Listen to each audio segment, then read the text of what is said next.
I'm just going to try to do a quick recap.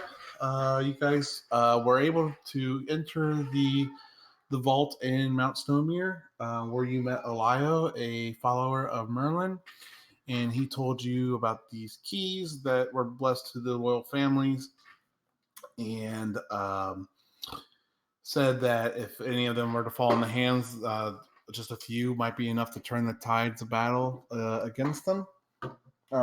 And you guys, he gave the key to Lorna, and upon that time, he also disappeared, and two bracers appeared on Lorna's arms, which, if you want to share the picture, Lorna, go ahead. Sure. But she got these darker leather bracers, and she'll share a picture of that. And he also told you about a kind of a tormented lost soul that was deeper and deeper in within the mountain, and a hidden kind of laboratory. You guys found the hidden door and proceeded in to meet Wolfram.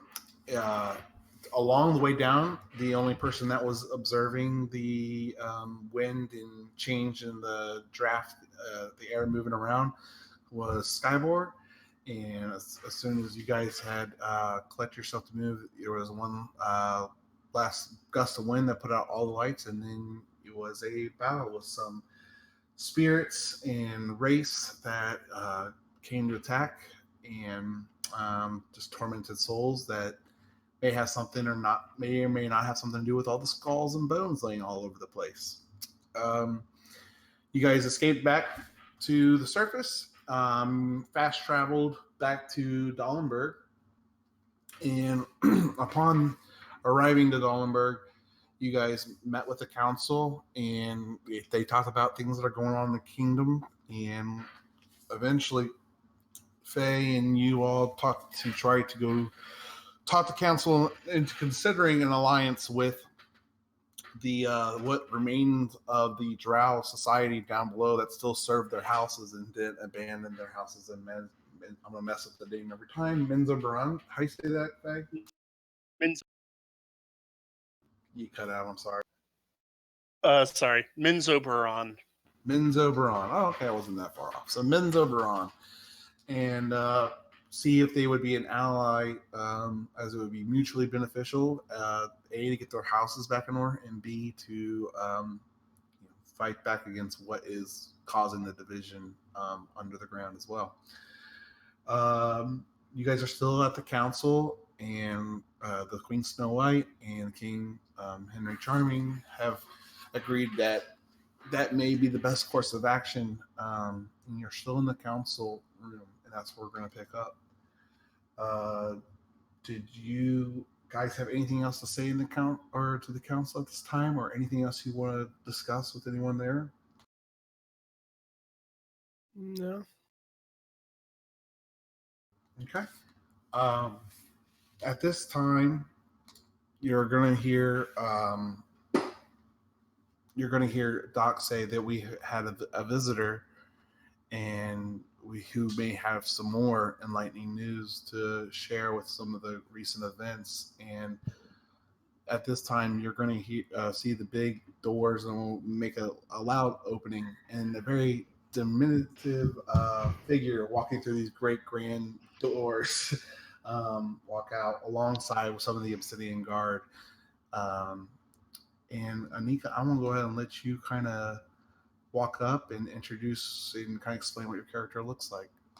All right. So diminutive is actually a very good word to describe her. She is about 3 feet tall, all of 40 pounds, which is pretty good for a halfling. Would like you to know. She is tan skin, strawberry blonde hair with a spattering of freckles across her nose, right below her green eyes. And she is wearing leather armor with lots of sort of gypsy style clothing around it. And she has a lute kind of strapped across her back, because now is not really the time for playing songs at the moment. And she's flanked by Obsidian Guards.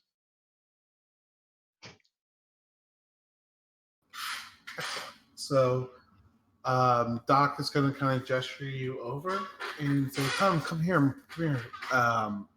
Share with us what you were telling us, or telling us before our friends returned. That you are from the continent of Yensid. Yeah. So she'll kind of jump onto the table and sit cross-legged where everyone can see her. Okay. Some of the more noble people are kind of taken aback by this very lax body language. Yeah, she'll kind of look at him and go, "What? You needed to see me." Fair enough. The king and queen kind of chuckle to themselves and notion you on with a smile. All right. So, about 300,000 years ago, there were way more stars and moons in the sky of Fantasia.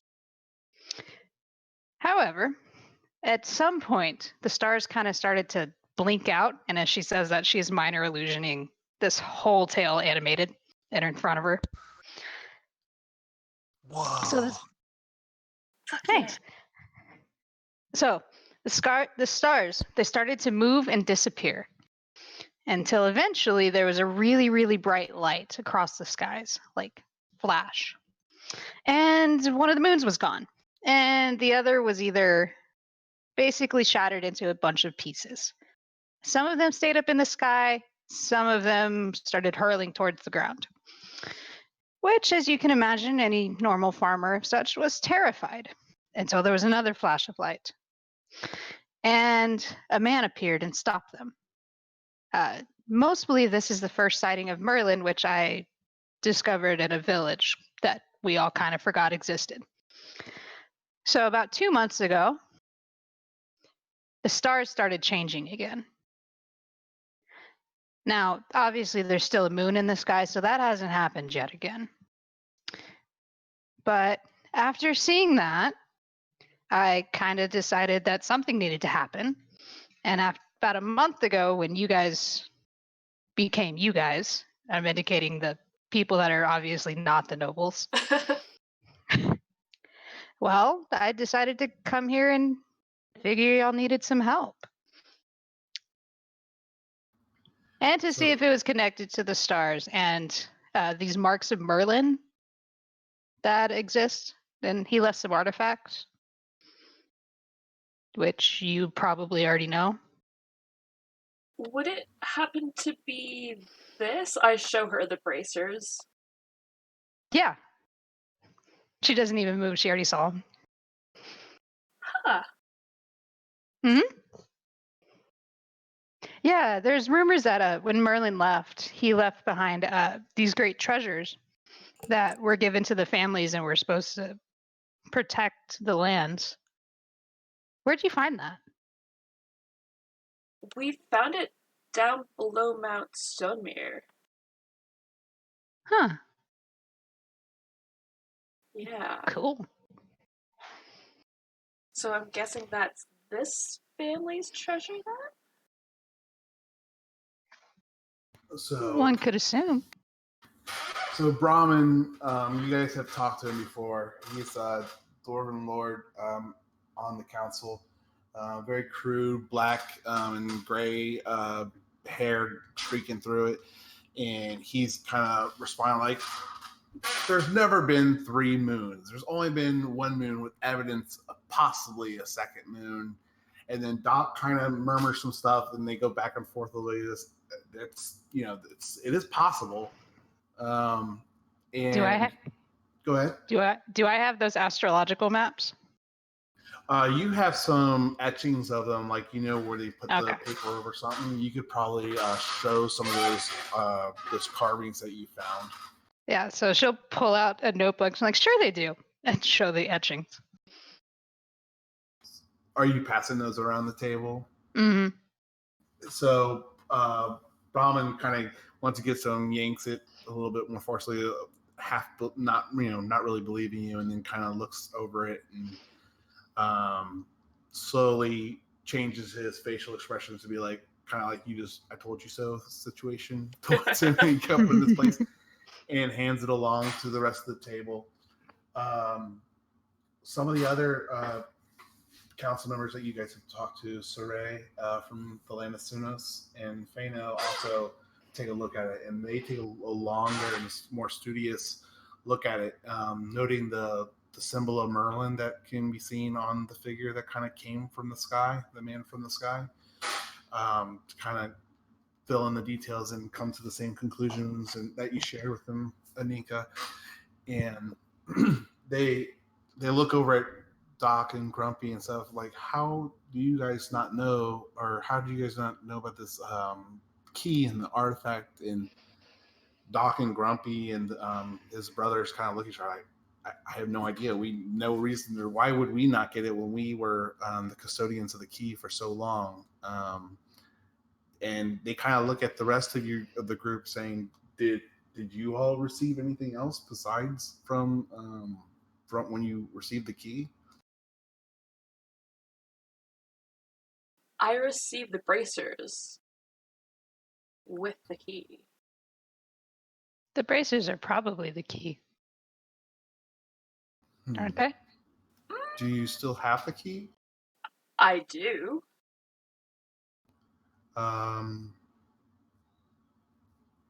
This Queen Snow speaks up and like, I don't want more of us to know about the key than we need to. Please just keep it to yourself. Yep. Hit it to yourself. I don't want to see it, but I don't know why you have bracers or why you were bestowed something from Merlin, but let's take it as a good sign that he's still looking over us and watching over us and hoping that we can pull through these times.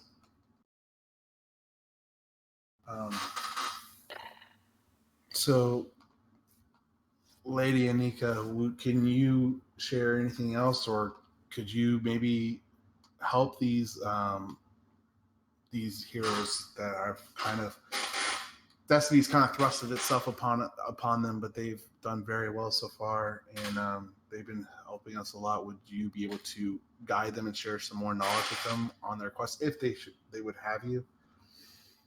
Well, I mean, that is the reason I came here. And as far as sharing anything else, I believe that's all I know at this time. But yeah, I'll go with you guys. We could Would always that use more be- help. Could always use more help, of course. You're more than welcome to. The more the merrier. Wonderful.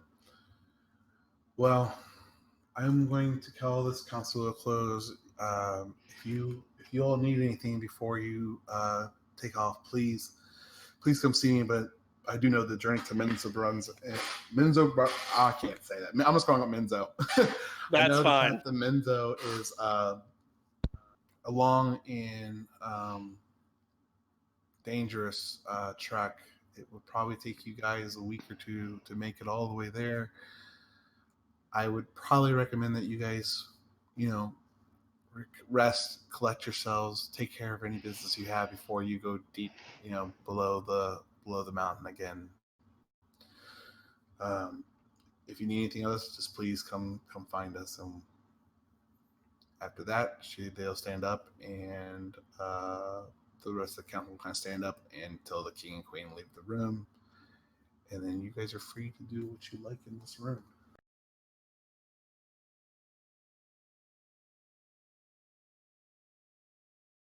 Well then, I am going to go over to Anika and hold out my hand. The name's Lorna McKinley. Pleasure to meet ya. Same. Annika Sweettooth.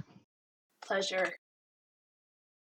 Welcome to our little ragtag group. I'll walk over. Pleasure to have you with us, Anika. I'm Faerly Bonray. Ah, is that the house that they were talking about going to? Yes. Cool.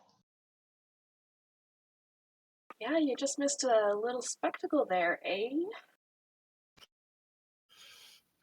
Sorry wow. about hiding that from you guys.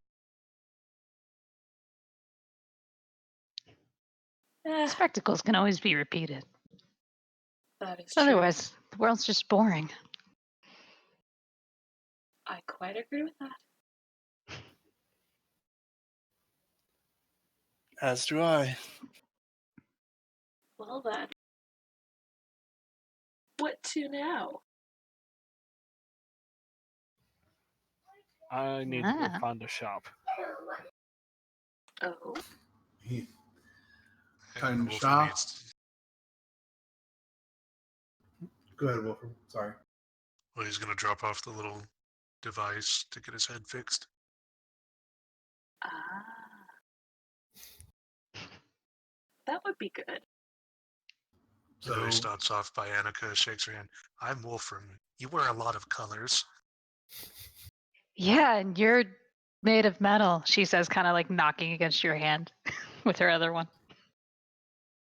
You'll notice for the first time it rings and keep tapping his hand. It's like music. And then she'll kind of play a little tune. Oh.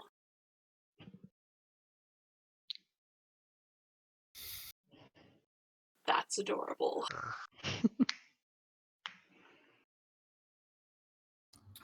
So, I'm sorry, go ahead. No, I was going to say, I think I need a drink. So, Okay.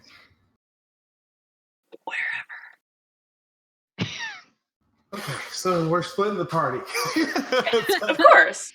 So, good news is, so for Chronis and Wolfram, you guys are wanting to link up with Doc then, it sounds like. Or, well, Chronis, you want to do some shopping, but Wolfram, you want to touch base with Doc and kind of check out his lab and his library to kind of go over your headpiece then? Mm-hmm.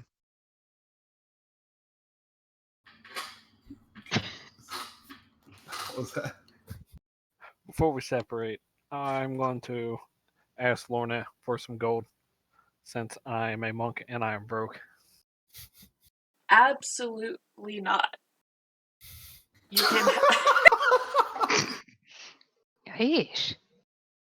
I mean, here's 500 gold.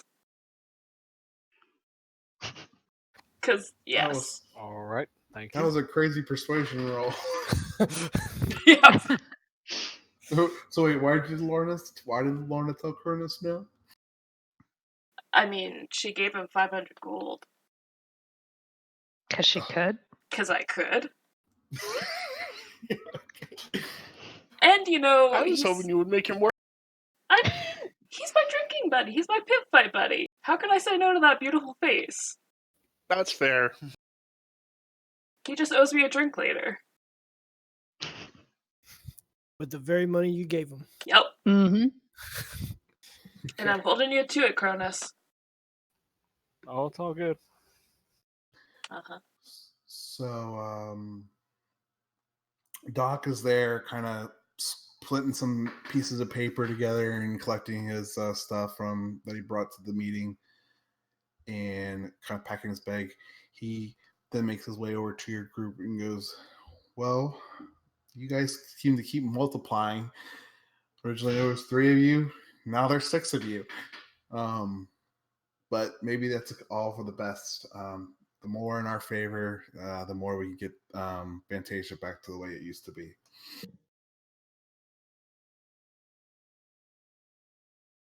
Yeah. And then he gestures to Wolfram, my friend, whenever you are interested, please, we can come by my lab anytime. We can kind of look, see what all might be involved in getting this reinstalled in you. And I'll just Ooh. hold it out to Doc. Oh, there you go. Okay. I'm going to go start studying this right now then. And he kind of, if you guys do not need me anymore, I will, go on my way. And so he kind of lets himself out and heads to his laboratory with the intelligence piece that Wolfram was carrying on his person. What's wrong with your head? I guess I hit it really hard. I don't really remember. I hate it when that happens. She says, just rubbing her forehead. Has it happened that much? Enough that you remember it. Or at least you remember you don't remember. Lorna looks very confused, but goes along with it. I probably just can't remember that I've hit my head that much. Aniki kind of looking over at the sword and all that, like, that may be true. Or they just missed. That's true. So, Chronis, where do you want to go? Or what do you want to do? I would like to go to a shop that sells books. Okay.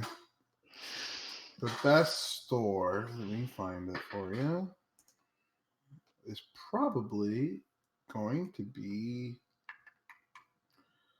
Mortar and Presto. That's probably your best bet. Trying to find something like that. That's that alchemist shop where they sell potions and other magical wares. They probably would be the best place for spells and tomes and other kind of books there. Or there's Doc, and he might have stuff in his library. What are you looking for? The one book for the about the egg? Yes. I would probably say Doc's library would probably have possibly more, but you could check the store too. It's up to you. Let's go to the store because there's something else I want to get as well. Okay. So you're leaving the building right now. Who is anyone else like to leave the building? Or are you guys just gonna hang out inside the stronghold and talk some more? Or does anybody else want to go shopping with Cronus? I figure some of us is going to the bar. Okay. Which bar? Are you guys going back to the Under Rock Inn? Or are you guys going to the Dragon's Blood pub to potentially rough some more people up, Lorna? Who says it was me? I'm good with either or. I'd actually like to go check out Doc's library. Same. Okay. So Faye is going to Doc's library, as well as Anika. And Wolfram, are you wanting to go with Cronus and Lorna and Skyboard to the bar? Well, I'm sorry, Cronus is going shopping. But Lorna and Skyboard, you guys are both going to the bar? Yes. Okay. So let's do this. So Faye, you and Anika can go and run and try to catch up with Doc as he's kind of, retiring to his lab to start studying and go over all this new information that Anika has been sharing with everyone. Cronus and Skyboard and Lorna and Wolfram, you all leave the stronghold, and Skyboard. Well, as you guys are kind of walking your way through the streets and way into the town proper, Skyward, you see a familiar face kind of run up to you, and it's the boy that you met originally in Glenadier. All right. And he's coming up to you like, he goes, "How are you doing today? Is there anything I can do for you to help out? Is is there anything I can go fetch for you?"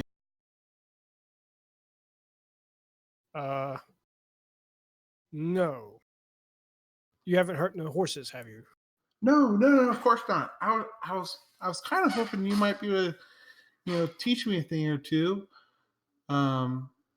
To be, work with the animals a little bit better, so I don't need to whip them because they don't really respond unless you kind of poke and prod them, and I've really been trying to avoid.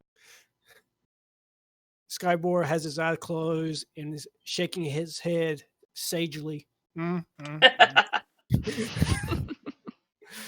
Well, maybe you could I don't know, put a good word in for me and tell them to just listen, to understand, or do they not understand common, or do they what? They Why usually don't how understand common. Well, how do you get them to do what you want them to do? I speak their language. I He listen. gets real close the- and whispers to him. I have a question. Can I teach an NPC a ritual spell? You can demonstrate a ritual spell to them.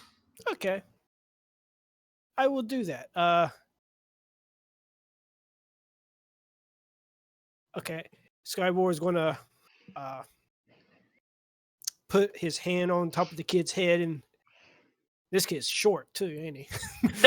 He's a towhead. He's about 2 feet with sandy blonde hair, big green eyes, just kind of staring up at you like you are pretty awesome. All right. Yeah, I'm gonna squat down a little bit and put my hand on his head. It's like, once I am done refreshing my my throat with water, I will then come to you and teach you the ways of speaking with the animals. It takes about 10 minutes to perform. He gets he gets super excited and just kind of runs off, like a little bit of a skip in his step and his giddy up as he goes back to his stable and starts doing more work for his father. Lorna and you and Wolfram kind of continue walking towards I will say Dragon's Blood pub, and at that point, Chronis, you find yourself back to the familiar storekeep of the Mortar and Presto.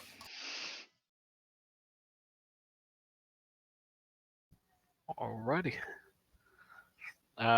As I break off, I tell Lorna and Skyboard and them that I'll join them at the pub as soon as I'm done.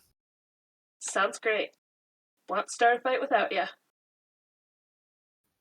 You better not. I'll hate you for a while. Yep. Fighting? Are we gonna fight more of those shadow things? They probably won't be there. Let's hope they're not. Who's this? Hi, I'm Wolfram. Hold on, I'm sorry, I missed that. Where are you at, Wolfram, or what were you saying you were? Oh, you said he was with Lorna, so he's just with Lorna. Okay. Oh, yes. So Chronis says he's gonna split up, and so you make your way to the Mortar and Presto shop and open the door, and you see a familiar lady. She has the long, curly blonde hair pulled back. She's kind of organizing some of the books and potions on the shelves, and as you walk in the store, she kind of turns to greet you, and she goes, "Hello. What's your name again?" My name is Chronis. I'll be honest, I don't remember your name either. That's she kind of giggles to herself lightly and says, "It's Lana." And what can I do for you today, Chronis? I remember the face, not the name. There's not, especially a Dragonborn. We don't get many of your kind here. So I am looking for a book to aid me in my knowledge of dragons and dragon eggs. She kind of laughs, but you don't you know enough about dragons being, yourself? It's complicated. I mean, what kind of books are you looking for? Just general history, or she kind Anything of you starts have. fumbling around through her index of kind of literature that she keeps in the back?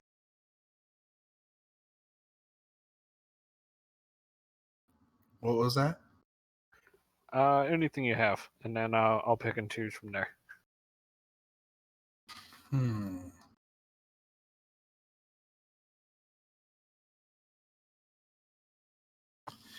She's kind of thumbing through.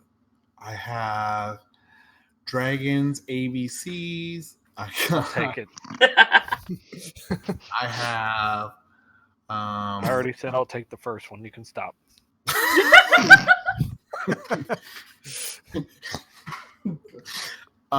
Okay. Let me go try to find it for you. And she takes a couple minutes, about 15, 25 minutes. And she kind of comes back with this leather-bound book with just a very simple plain text on the top of it, just saying "Dragon ABCs." And she goes, "I really don't know what this is selling for. Make me an offer." How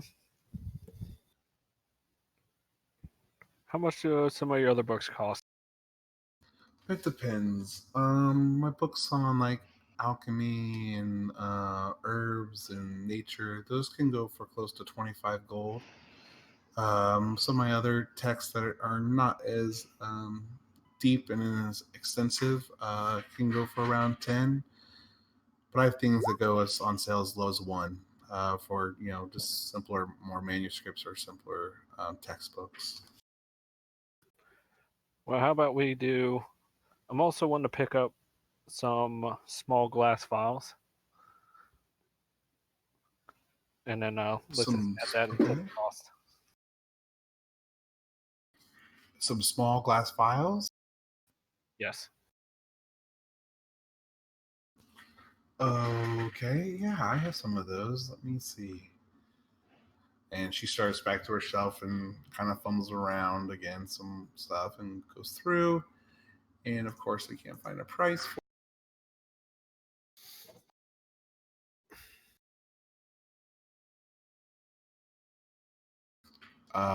You want them empty? Yes. Okay. Well, how many vials did you want? I usually sell these for about 1 gold a piece. Let's go with 10 of them. And 10 then of them? we'll do 10 of them and then the book included with it. Well, let's do this. How about 25 gold and for all of it? Sounds good. Okay. So she starts kind of collecting the vials and packaging them with some parchment and paper and some string, and so they don't, shatter, and hands them over to you. And then she also hands the leather-bound book. She goes, "What are you looking for in this thing? I've had this for a couple of years and no one's ever wanted it. I'm just curious." Just to help fulfill some knowledge. Well, that's wonderful, Chronis. I wish you the best and best of luck. If there's anything else that you need while you're here in Dollenberg, or I'm sorry, Glimmerdeer, please come back and see me. And she hands you over the stuff that you purchased and gives you a friendly smile, and that's the end. Over that, what would you like? I am going to skim through the book as I'm walking towards the pub.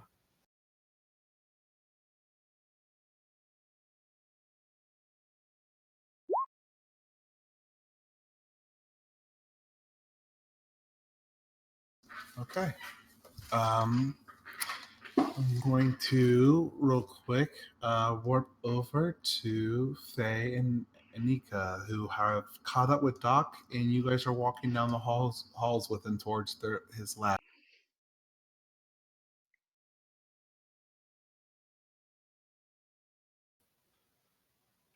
He's gonna say, "Oh, what's going on, my ladies?" I heard you had a library. Yeah, I heard about your library, and Oh yes, I got a wonder if you great could- laboratory with books from the floor to the ceiling. It's a little disheveled and a mess. I will say that organization is not my strong suit. As you see, kind of the papers that he was collecting earlier at the table, kind of spilling out and not neatly like stacked or pulled together or collected. Yeah, I was actually hoping to see some of your library, and I'm curious, Doc, in your life, have you ever came across or read about someone developing scales overnight? And I'll show him the red scales. Whoa. I have this great book called Dragon ABCs. Let me show you. You can borrow it for free. You can borrow it for free. No, but he's like, my lady, I've read many a book, and I've read many strange things. Nothing particularly jumps out at me, but I'm sure I've come across a chapter or two where children that have been touched with dragon lineage in their blood at some point. That has come across my research from time to time. Is there something you were looking to remedy, or are you just looking for more insight into that? A bit more insight, because as far as I know, my mother's side, they've been drow for generations. I don't know much about my father. Perhaps it's from his side. Or it And I could just mean be this. from. Oh, sorry. No, you go ahead. Go ahead. Well, it could also just be from a long time ago. I mean, I'm assuming your magic could have popped up from your great great great great great great great great great grandfather. Maybe. Hmm? Perhaps when we get to Minzo, I could see maybe if there's some writings or something in the Bonray history, but I've never heard of that before. It could also be from your father's side. You said you don't know much about them. Yeah, Mother never really spoke of him. Yeah, I know that feeling. Well, and he kind of says, and I mean no disrespect by this, Lady Faerly, but I can't help but noticing that it's obvious that you are not full drow. So it's very possible that, your family has some relationship with maybe a dragon that took human form, maybe a dragonborn, um, maybe a kobold. I don't know what kind of thing that maybe your family is into down below. That's a little peculiar up here, but it's not unheard of. But come, both of you. We can look through my books to see if there's anything that might be helpful to you. And you guys been talking for a few minutes, and you finally come to his doors, and there's this big round circular door with this big fancy heavy knocker, and he kind of and turns the knob and opens it, and you just see this big stone desk with books and papers piled all over it, with drawings and diagrams and arithmetic done.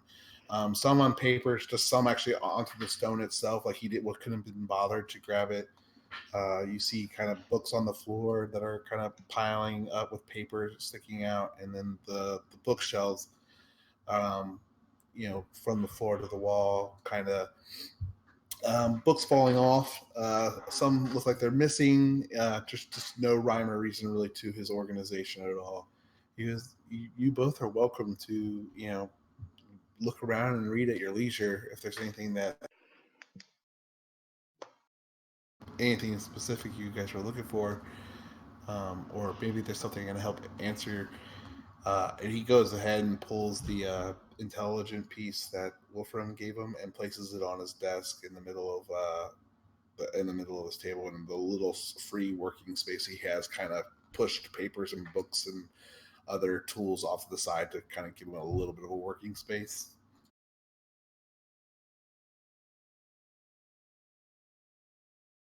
So, what did you need help looking for, Faye?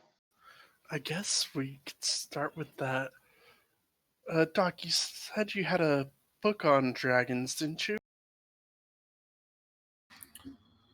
A book on dragons? Yeah, I'm sure I can find one. And he kind of looks around with you for about 10 minutes through one pile, and he goes, "This is not in here. Let's go to the other side." He takes the other side of the room and climbs this ladder and is searching through some of the spines of the books. And he grabs this green bound book. It has a decent weight to it, and he kind of tosses it down to you, Faye and Anika, and he climbs back down the ladder. Is this maybe something you were looking for? Yeah, this is quite the hefty tome. Hmm. Yeah. Does it mention the dragons with magic, or just dragons like the big ones? I probably. And he opens it up and he kind of looks through. It takes a page or two for him to kind of brush up and for him to recall exactly what the book is pertaining to. This was actually used to belong to my father and handed down to me, and we've been keeping it in the family. And it has more to do with the Great War between the giants and the dragons, and how the giants aligned with the metallic dragons to eliminate the chromatic dragons from Fantasia. Hmm.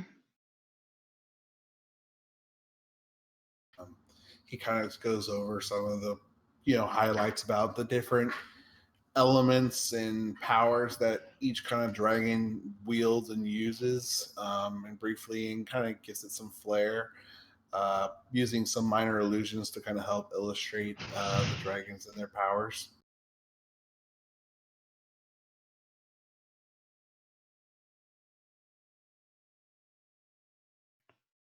Well, that's cool, but I'm not sure that quite answers your question. Yeah, not quite, but it's a start at least. Hmm.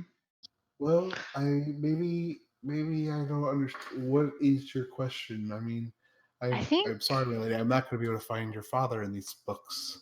she That- may be more asking about magic bloodlines. So, like origins of magic, something that has to do with red scales. Oh yes. So, being the color of your scales, I naturally am inclined to believe that you must have some kind of red dragon blood ancestry in your bloodline. So dragons many times have taken humanoid forms and have had relationships with mortals and other creatures of the world. Some for fun.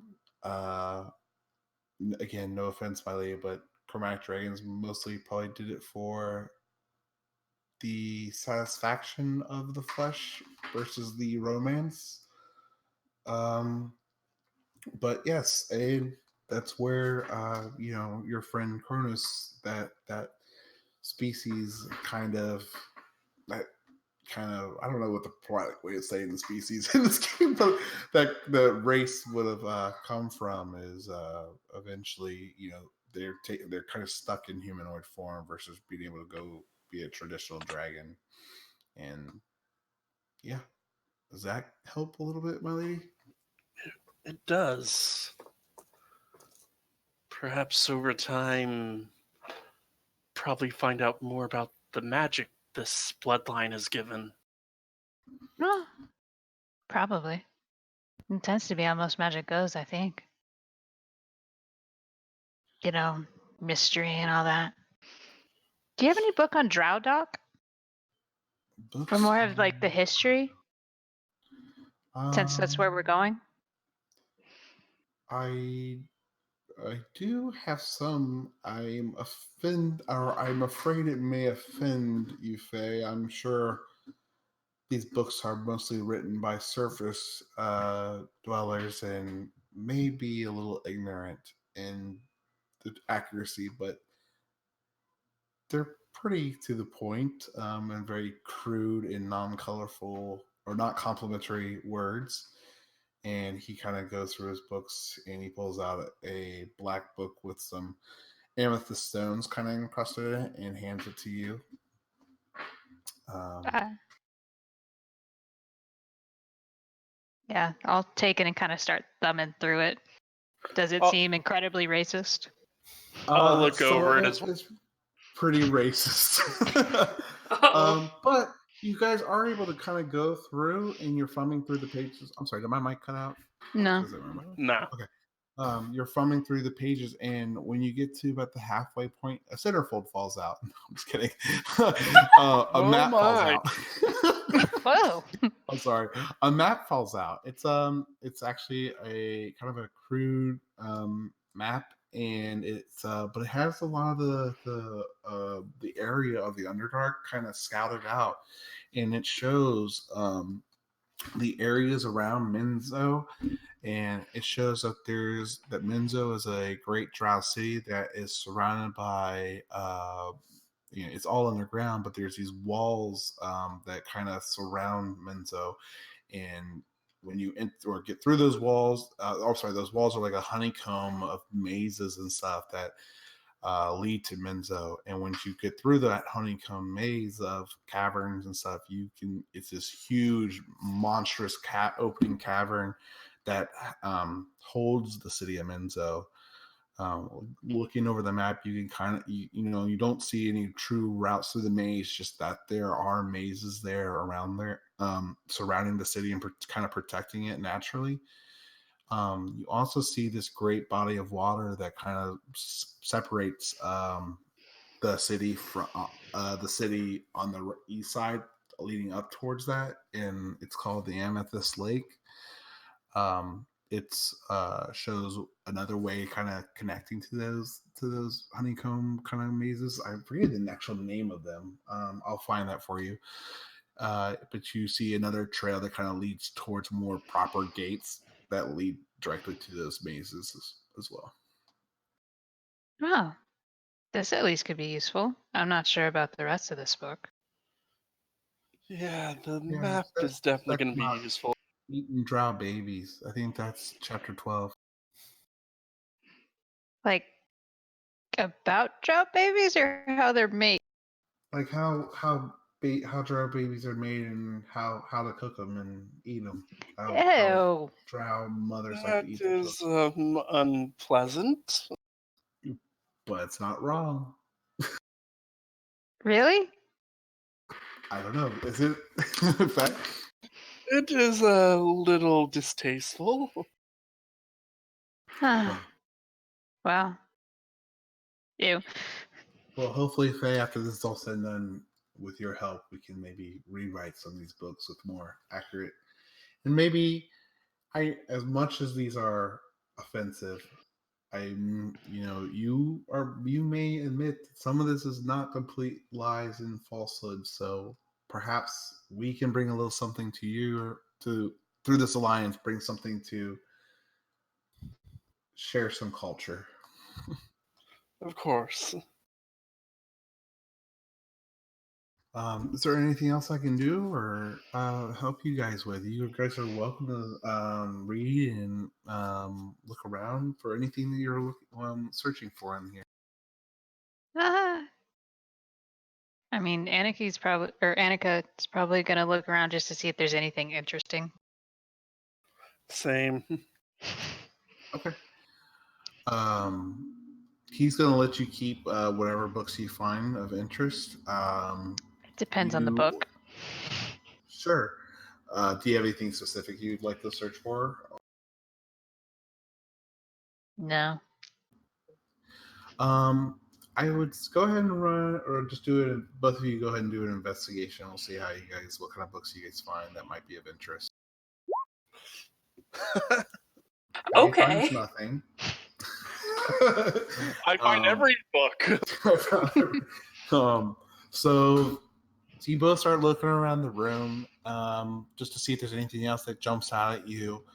Anika, you find a few general books on astronomy, but nothing specific to what you're looking, that kind of nothing specific to what you had come to Dahlenberg information-wise, like nothing to add, but just more details about the stars. So Faye, do you kind of hearing the information about the stars and stuff, you kind of have an eye out for more things that kind of support the news that Anika came to share with you all? And you find a little bit more of a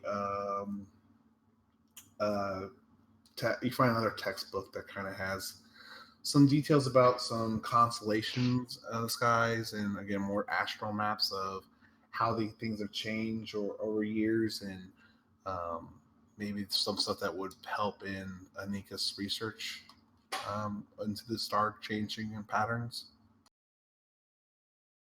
I'll show it to Nika as I bring it down. Ooh.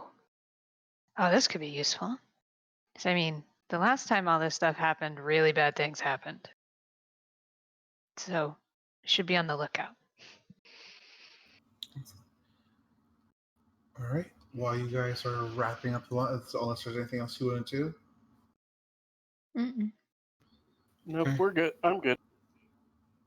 Lorna, Skyward, and Wolfram, I know you guys are in the bar. I'm not skipping over you, but Chronis, did you say you were making your way to that bar too? Yes. And you're reading the book along the way? Yes. What specifically are you looking for in this book? Right now, nothing. Just skimming through it. Okay. So you make your way to Dragon's Blood Pub. Before you get there, Lorna, Skyward, Wolfram, is there anything specific you guys want to be doing, or do you guys want to wait till this Chronis gets there? I'll have a few drinks beforehand. Okay. So you guys Skyward will be are. drinking You guys water. go ahead, take the plate. You guys are in the bar. I am going to go up to the barkeep, ask for 2 meads and whatever else these two would like. I would like a glass of water. Looking between the two, Wolfram will be like, I'll get a water and a mead. Perfect. And Uh, I am going to look at the barkeep and silently whisper to them, hopefully, probably not, to make the waters not so watery and a bit more alcoholic. If they haven't. Are you trying to pull this off without them knowing? Your friends Yes. knowing? Tried. That's not a sleight of hand. It's not a stealth. Deception? Let's go with deception. There you go. That's a good one. Let's go with Okay. deception. Fuck! Actually, I say it out loud. Hold on real quick. Let me double check something.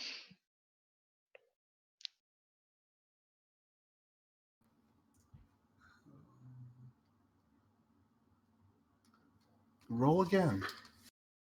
Okay. Yep. Sorry. Okay. I say go it out ahead, loud. Well, from and Skyward, if you guys are paying attention, you are welcome to make a perception check. If you guys were paying attention to what she was trying to do. Ruh-roh. I don't know But why first it clicked inside. twice, but whatever. It's okay. Skyward, are you near? Uh, Skyward's on to you. And so is Wolfram. yeah. You know, I just look back it's at just like, why is she whispering to the bartender? She should just say what she wants. I do not know.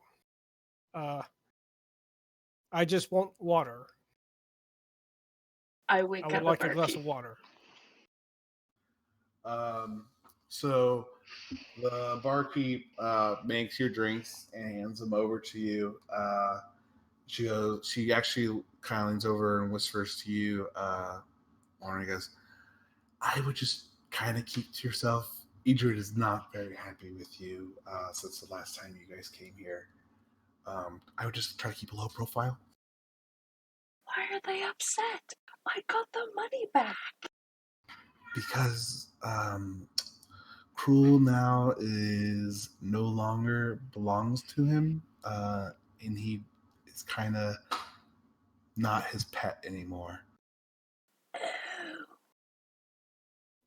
So Whoops. just don't let them see you. Just kind of enjoy your drinks and relax and enjoy the evening.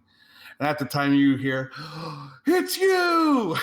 and Tails and Chance kind of start shaking a little bit, and it's Cruel, and he comes over and he puts his hands on your shoulder and Skyward's shoulder. He goes, "How are you guys doing? It's been such a long time. I'm so happy to see you both." Hey, Do I know buddy! you? Actually, yeah, I'm sorry, Skybor, were you there when you No, were? he was Oh. sleeping. Oh yeah. He's the big dumb box of rocks. He's like, hey, He's who's your amazing. friends? This is Skybor and this is Wolfram. They're part I'm of our so group happy. now. They're wonderful. They don't fight as much as I do, but they're still really nice. Oh, you gotta fight. It's so much fun. I've I made know. so much money since you, Lorna and your dragon friend helped me start getting fair wages for my fight. Yeah, that's great. I don't think your other friend's very happy with us though. No, he's not. But he keeps paying me, and I got this many now, and he pulls out a bag of gold, which is now bigger than his former bag of nail clippings that you have. He Oh goes, yeah. I have this many gold now. Can I buy my bag of nail clippings back from you? But I really like your bag of nail clippings. Oh, I'm It's so brought glad us you can really keep good them luck. then. Okay. That's wonderful. Let me take care of help you out and take care of your room. You barkeep. My friends get free room and board and stuff. It's like, Cruel, you I work for you now. You don't have to like ask me permission. Oh, that's right. Well, can you help them out? Like, yes. And she goes ahead and hands you some room keys and stuff across the bar. And is there anyone else that might be joining you guys? If there is, just come see us and we'll make sure that you're taken care of. Cruel's like, anything you guys need or want, it's on the house. And he goes ahead and goes back and disappears for a few minutes, and without even saying, like, dismissing himself, he just walks away and goes looking for stuff. Thanks, Crow. Bye. What were you two fighting about? Why are you so happy? I put my arms around their shoulders and walk them to the edge of the pit. This would be a fighting ring. It's This a is place. where judgment is brought upon the guilty, correct? No, not necessarily. It's more so a place to get your frustrations out. And I really like this place. It gets a lot of frustrations out. Where I'm from, we have a different way of getting rid of frustration. Uh-huh. I just do it through work. Well, I didn't really learn that way. I've been more so beat things up and, take revenge on stuff for things. Yeah. That sounds very unhealthy. It probably is, but considering what happened, I don't think it's that bad. So, Such a strange culture. Yeah. That's me for you. And I take my glass of mead and sit down at the table at the edge of the pit. At this time, Chronis finally makes his way to the bar, and you see your friends at a table with some drinks. And I hand it back over. Chronis! I wave, and then I walk over to the bar to go get a mead.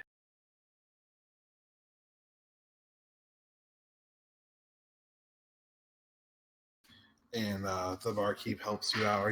Are you with them? Oh, yes, you are. She recognizes you right away and hands you the drink and says, just don't piss Edred off. He's already very pissed off that he has to run the bar with Cruel now that Cruel's kind of bought half the partnership with. I ask, which one is he? And she points back over to the dwarf kind of on the far end of the bar. At this point, fully aware that you're all there, just scowling and sulking in the corner of the room.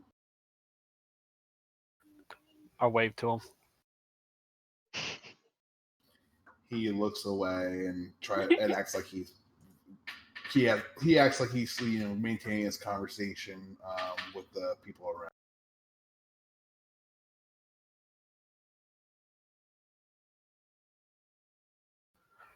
I would, before walking away, I would like to tell the bartender that if anyone wants to throw down a challenge, send them my way. Oh God. Okay.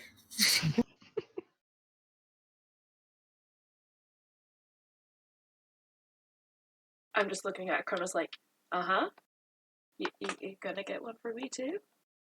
Make a perception check, Chronis. Oh. So, hold on, let me get this up. Sorry, I have this in front of me. Oh, that's the thing.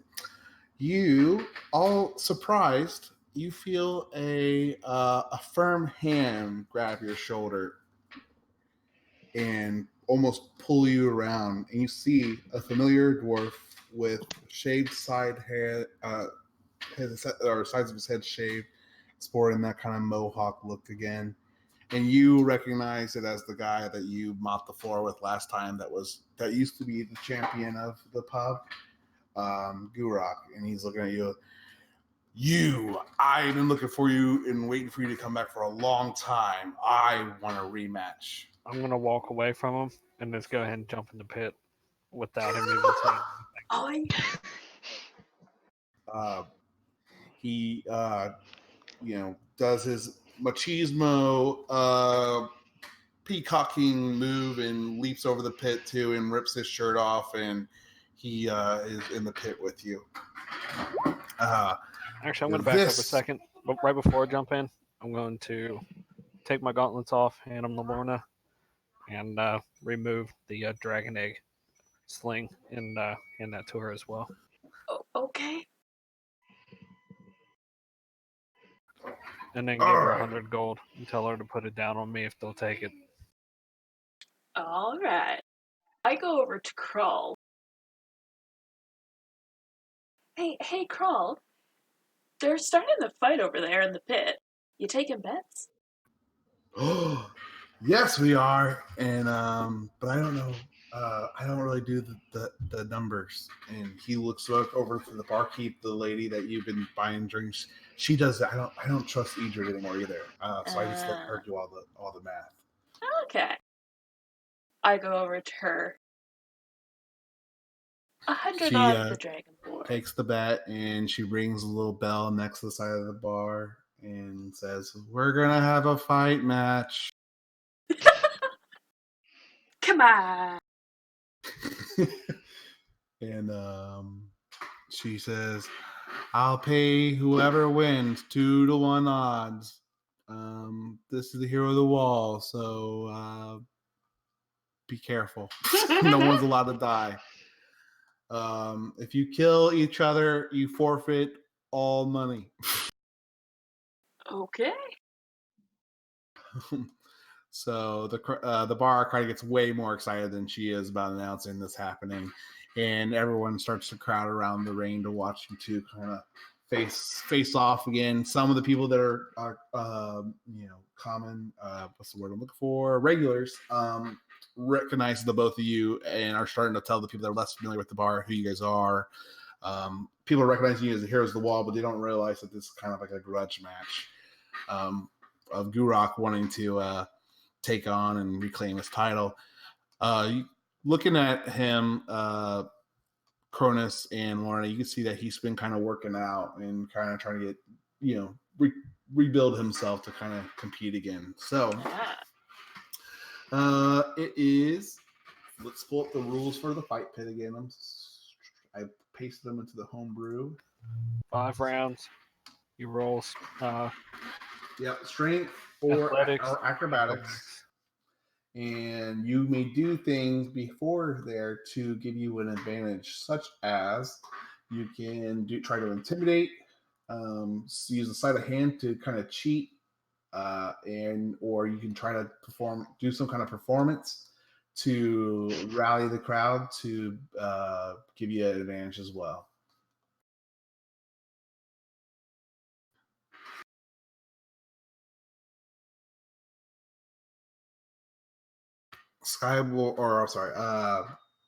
let's see here. Gurok is going to go ahead and try to rally the crowd, saying, I lost once to this filthy dragonborn. I'm not going to lose again. You're trying to get them kind of amped up on his side.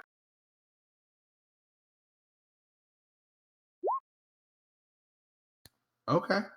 Is there anything you want to do, Chronis? I'm gonna like give him like one of those fake golf clap things, and then tell the crowd, be like, yeah, up for, cheer up for this guy. Okay. Make a persuasion or a performance. Ooh. Is your persuasion any better? No, they're both 2, I believe. Okay. Some of the people are happy with you just because of who you are, but it doesn't do as much as you think it would. It's not boosting you with any kind of confidence. So,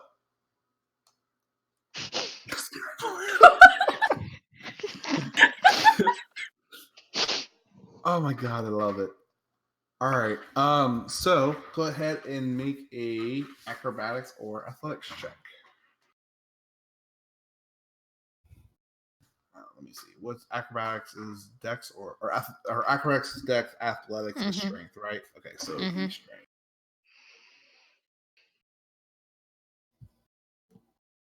All right, so you guys start wrestling and fighting, and but you eventually get the upper hand, provide a couple blows to the body, and take the wind out of them, and he has to make a con roll to avoid being rendered unconscious. What's that? It says a critical hit or win by more than 5 is a possible knockout. Oh yeah. Oh shit, you are right. Oh Jesus Christ. Where's this at? I'm sorry. They roll each other. Winner wins round. Critical hit or win by more than 5 points as possible. Okay, con roll. Got it. It says it's a DC equal to the knockout roll or DC 15 GM preference. We'll just do DC 15. Or yeah, that's easier for me. Holy shit! Oh my god. And you knock him out. The first. So I want to make it known that my fist was glowing because of my my magic key infused melees now. Oh fuck. Dude, is that the default, or can you will that? Because I would say this is not I don't supposed know. to be. It really doesn't fight. say. It doesn't matter. I don't want to overthink it, but yes, your fists were glowing when you did this.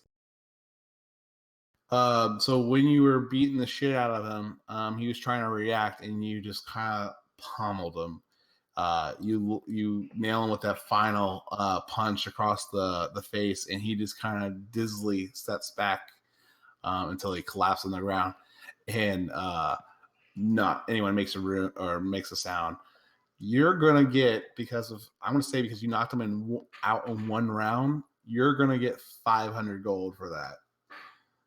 And the bar matron is going to. The people are just kind of getting out of your way as you climb out to collect your purse for the victory, and she hands you over 500 gold. Yay, another winner, and gives you your reward. Fuck yeah. Lorna's like cheering. She's I sit back ecstatic. and I'm a little disappointed. I can't help him rolling shitty. It's okay, Chronis. You'll just have to do it next time. So, back to the table with the barely touched Chronis, Skybor, Lorna, and Wolfram, and the extra 500 gold on your plate. What would you guys like to discuss? Well, Skybor is talking about the birds and the bees with Wolfram. Oh no. You guys go ahead. I want to hear this. This is amazing. Oh god. Well, you see, there are these two genders among the fleshy types. There is what is known as the male and the female. The male inserts Fade to black. Fade to And black. so that's where babies come from. and that's what mating is. Does When that do answer your Faye and I question? get there? I would say if you guys are traveling back, you can make it in on the tail end of this conversation of that's where babies come from. Okay. What were you guys talking about when we were gone? Also, Wait. why did that come up? We're talking about ways to get out our frustrations. Oh yeah, that could work. Used to work. And is the dwarf still knocked out on the ground? Yeah, I'd say he's still kind of coming to. Some of his friends have kind of hopped in the pit and trying to help him come to right now. Did he have too much to drink already? Yep, Apparently he not had enough. One blast of my fist. Oh, Of course. Without his gauntlets. Even better. what's so did it special with about those? Well, Okay. Good question. I mean, they look cool. Do what?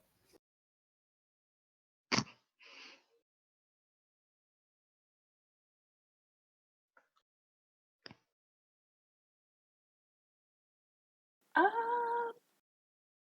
so what did you guys find out? Well, I'll take out some of the books we got at the library, including the hefty tome on dragons. Yeah.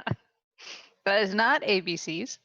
Oh, I would like to, after seeing that I clearly made the wrong decision on what book to buy, I'm going to try to cast Minor Illusion on my book and make it look legit. I cast Counterspell.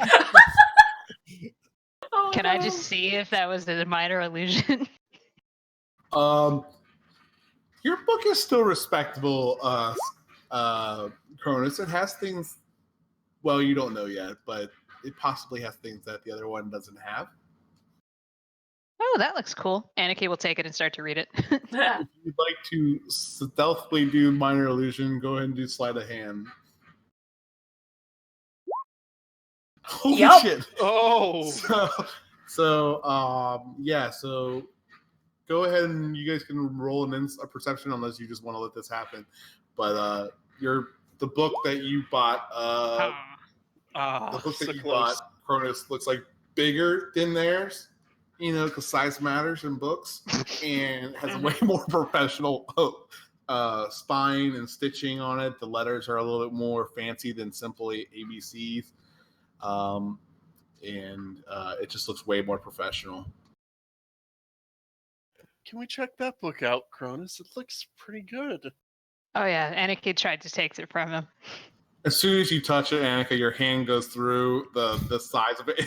It's a little thin, like leather bound book that you're just kind of confused that your hand just went inside the book. You were expecting like to grasp the whole thing, and you almost not fell out of your chair, but you almost kind of like just threw you off a little bit. You were expecting to pick this big heavy book up, and you picked up this light little book that looks huge. Huh. And she'll kind of look at him and raise an eyebrow and go to reading. What does it say? So it actually has some more anatomy and science about dragons. Nothing crazy in detail, but it kind of breaks them down into like, you know, what their different breath attacks for like a red dragon is versus a black dragon, where dragons come from, and just kind of, but you can actually go, let's do this. I'm going to say yes. You actually find a section about how dragons kind of breed. and you find a section about eggs and taking care of eggs and hatching them and different elements like that. Well, a lot of this seems, yeah, but this thing you might find interesting. And she pulls out the section about eggs. I haven't seen one like this. I would like to take it and try to glance through it. I'll let him. Go right ahead.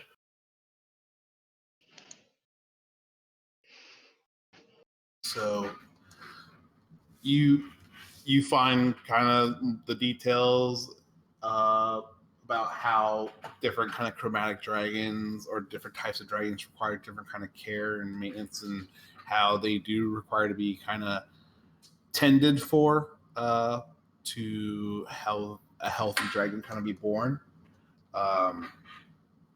What information are you looking for particularly, Chronis? I would say the start of the incubation period for it. Try to start getting it to hatch. Okay. So, based off the details of the book, you're able to determine. You guys, I think you guys already figured this out when you first found the egg, that it is a black dragon egg.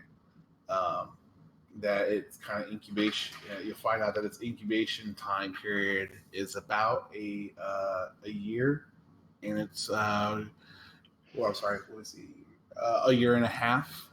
And based on the size and the development of it, it looks like it is almost at full maturity, but you know that it needs to be taken care of to complete its hatching. One of which is finding a place for it to that could make its home during its infancy, while it kind of grew and strengthened, developed further. Let me see one more thing here. Sorry.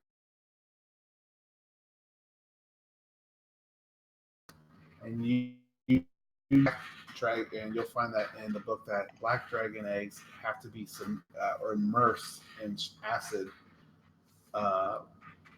to eventually complete their incubation period and completely hatch. Without that, they aren't able to hatch.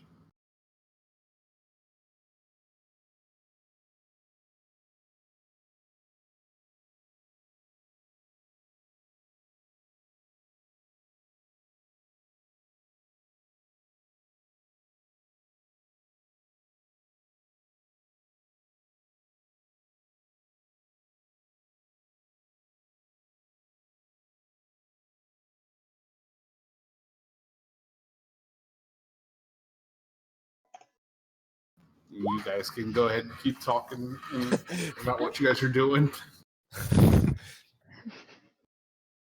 You know what? Screw it. Should you be consuming food and drinking water? Looks around. It's what everyone else is Yeah, let him do what he wants. It's not like it's hurting anyone. Although, It might be hurting I him. wouldn't do that in a He's closed not space. quite like Is us. it hurting you?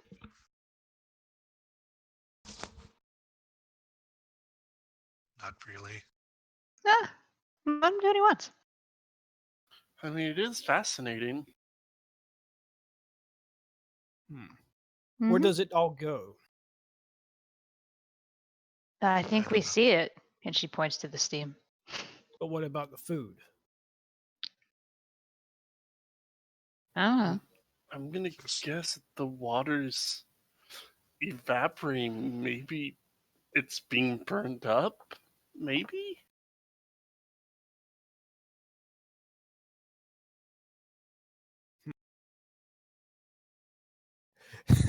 I imagine that we're all just awkwardly staring at a Wolfram.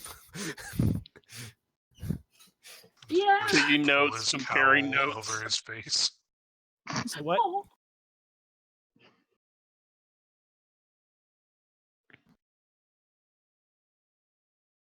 We're just drinking more.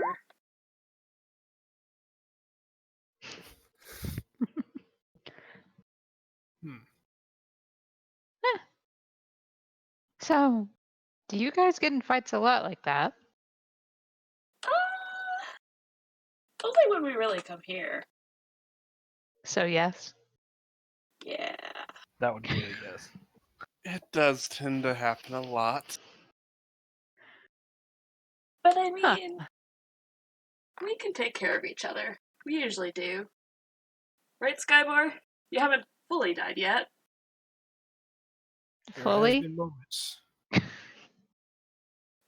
Skywar here during our last excursion came quite close to death a few times. You I should saw a probably bright do light. something. You should probably do something about that. Yeah. I mean, we have Wolfram, and Wolfram, you said you can heal, right? Yeah, I'm better at making stuff though. Now I can do some healing. See, we're already doing better. The fact that it takes That three is of a us good to heal. Hmm? The fact that it takes three of us to heal, that's not a good sign. Well, I mean, it may be an instance where better to have more. At least if you keep picking fights. I do not pick fights. Fights come to me for some reason. Gee, I couldn't imagine why.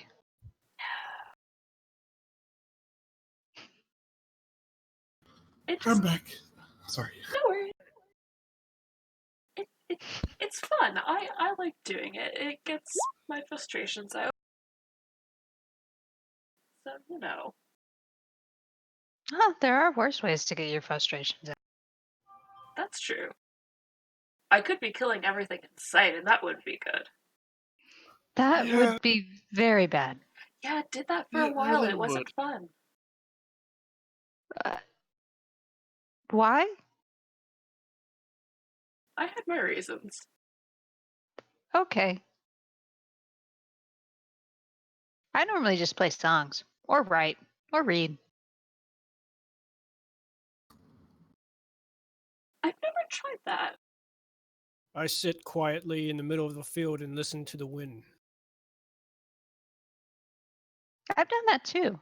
It is very relaxing. Definitely sounds relaxing. Mm-hmm. Yeah, but then something could sneak up on you and then hurt you. I mean, it's quiet, so sneaking's harder. Yeah, but what if they're really sneaky? Then you You're just have to be glass really half good. empty, aren't you?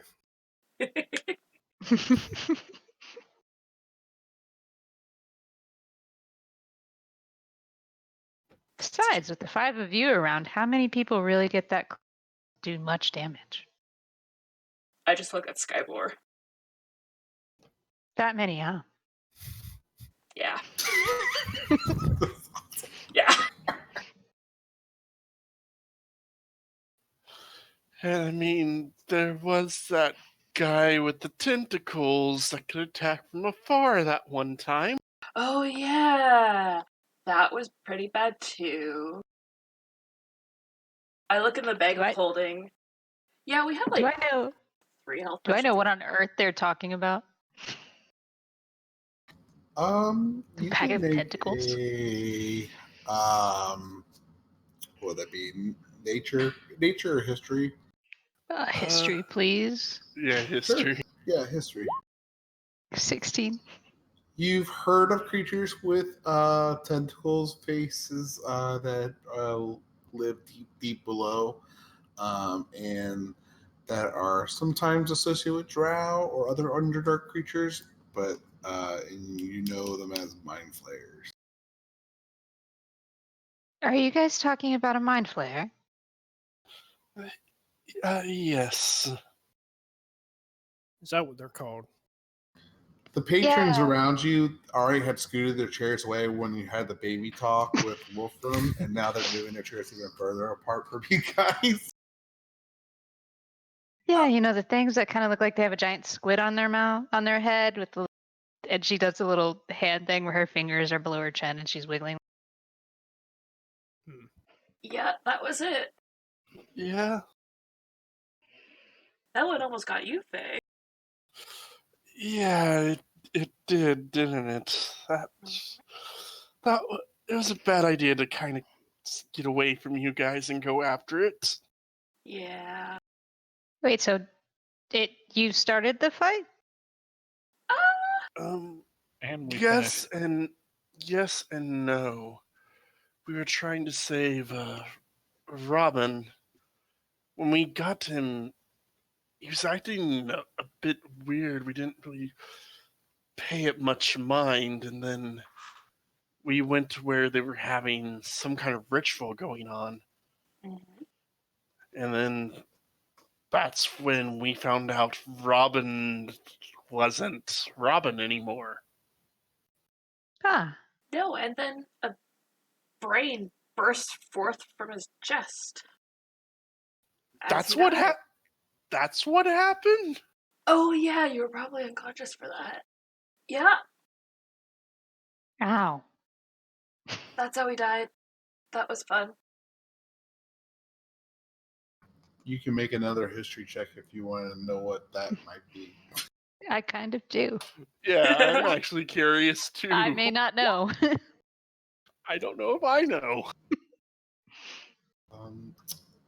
No, you guys wouldn't know what exactly that is. Would I know it? Because I saw it?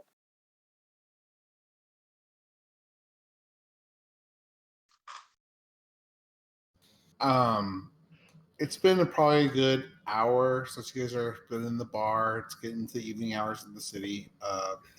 But you're gonna see hear this like again a familiar thumping and clatter, not very graceful at all. And you see Cruel come out from the back, and he's carrying a huge barrel, and he's like, "Lorna, I want to fight you again, and if you win, I will give you this whole barrel of ale."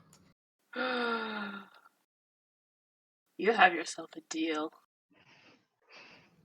But if I Oh. win, Uh-huh. I have another proposition for you that we can discuss later. But it's no big deal. Let's do this. And he drops the barrel on your table and just jumps into the ring and starts warming up, stretching, and he's getting just super excited.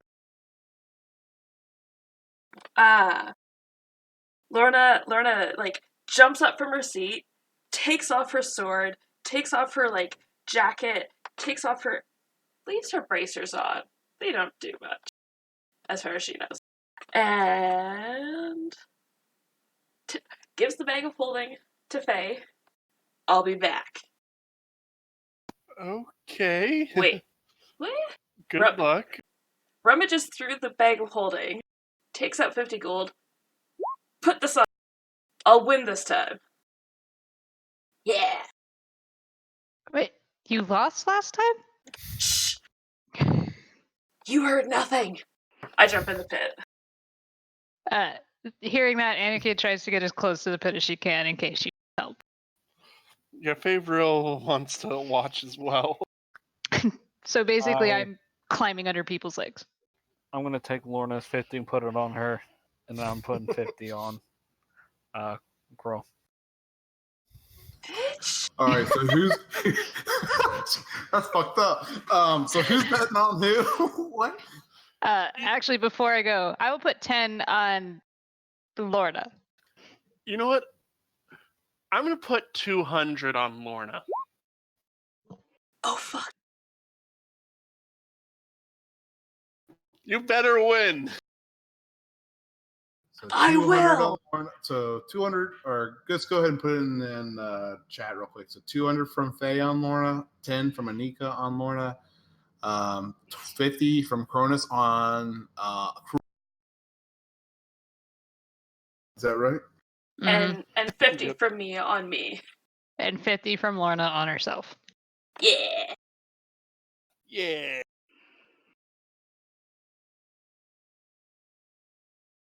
Like, seeing that image of Crawl, you wouldn't think Lorna would win. Probably not. But we'll see. I mean, I know who you are, so that's her thing. She's like, yeah. We got this. All right, I think that's right. All right, so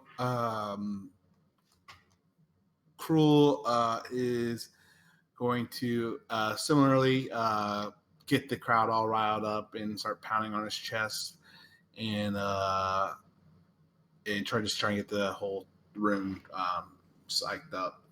Performance, that's correct. Mm-hmm. I should know. The people are humoring him. nothing too excited. Like, yeah, good for you, you big dumb oaf. Anything you want to do before this, Laura? As Lorna jumps into the pit, she yells out and is like, I'm gonna beat you this time! I will not lose! And she is going into a frenzied, mindless rage. Okay. He uses action to pump up the crowd, so he's not going to be able to do that. So it's going to be his straight roll against your set of advantage. You get to roll twice. Athletics for Okay. or whatever you want to do, athletics or acrobatics. All right. So you guys are fighting, and probably goes for a good solid 5 minutes where you guys are trading blows back and forth, and he's just kind of laughing, and you're kind of laughing as you guys are trading and getting really hit hard, and just normal hits that other people like watching would probably just get their their bells just rung, but you guys are just enjoying yourself thoroughly. That's going to end round one. And so after you guys kind of go back to your corners and get ready for the round two of going back and forth, trading blows, Cool is going to do the same. So you see, again, his tattoos all over his body kind of light up blue and his eyes kind of blue. And you see these projections start scattering around the ring. And he of just different orcs and other humans and stuff, and that's what he's doing for his turn. Are you going to continue your rage? Oh, yeah. Okay. And I'm going to start chanting my name, trying to, like, lifting my arms up, trying to get the crowd going. Chanting my I name. help her with this. Okay. All right. Go ahead. And actually, could I help her with this by giving her an inspiration? Sure. Ooh. What is that? I think at this level, what is it? It's a D8. Yep. So you have a D8. You can add it to ability checks, attack rolls, or saving throws. Okay. That'll be 13. All right. No, that'll be 17. Yeah, 17. Well, because you rolled with advantage. Oh, yeah. 13 or 17, whatever. It's okay. You're raging anyways. You got the benefit. So you guys are pumping up the crowd, and you start hearing people start shouting your name, Lauren. Or do they know your last name, or are you just saying your first name? They only know my first name. Okay. So they start chanting Lorna. And okay, go ahead and roll athletics versus.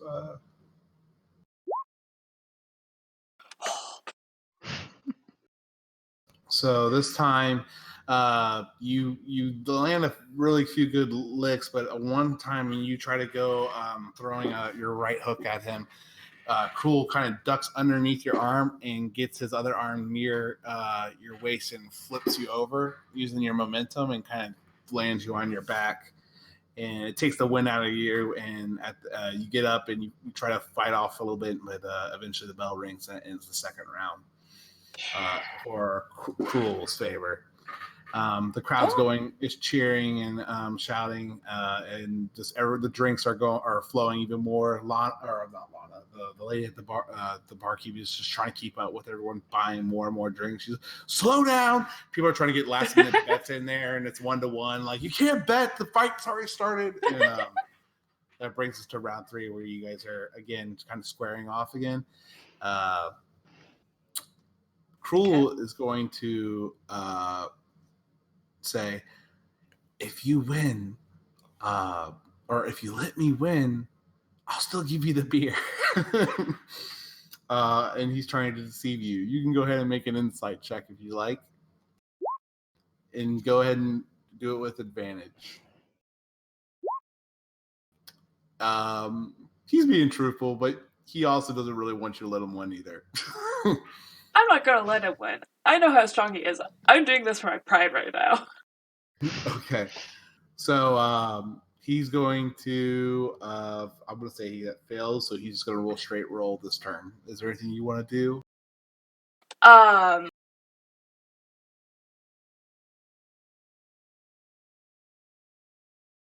She's going to yell out, "For the kingdom of Burlas, I will win this fight!" Okay. Go ahead and roll a performance. Oh my goodness.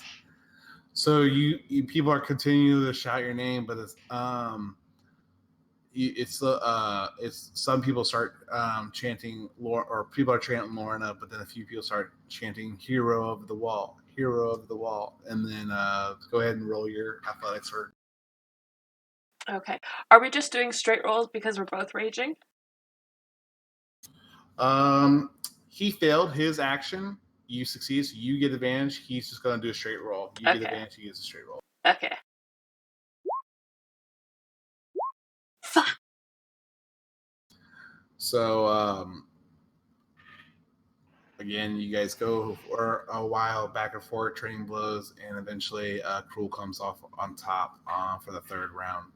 You go into the 4th and potentially the final round, and this time Cruel is going to try to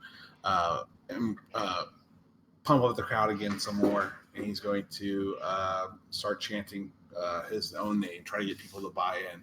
Is anyone going to help him out? I will do the opposite. Oh. You can do it, Laura.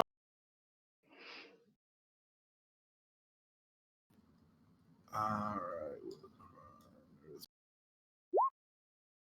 Yep, he fails. So he's just going to do a straight roll against you this time. Okay. Anything you want to do? Yeah. She is... Fuck it. She's gonna take off her outer top. Because she's getting all hot and sweaty, Take off her outer top. Let's do this! Okay. That's it. All right. You just still just go off the rage, or you try to do some kind of performance? Intimidation? Or are you trying intimidation? Probably a bit of intimidation. Go for it. All right. Chronis is taking it back. I'm actually going to say he's going to go with you at disadvantage because how successfully you try to intimidate him. Ah, yeah.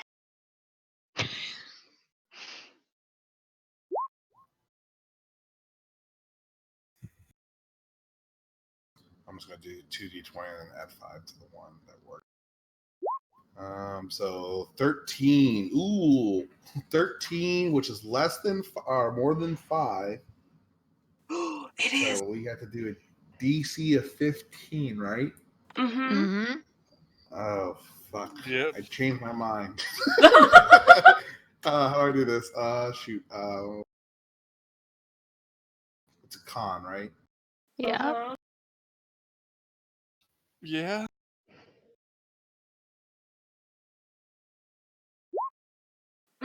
Damn it! Oh, he is, can I try and cutting words that? If not, no. cutting words, is that a spell? Is that like an attack spell? It's a not a reaction. It is her use of an It's inspiration an die. inspiration die that I can use on attack rolls, ability checks, or damage rolls.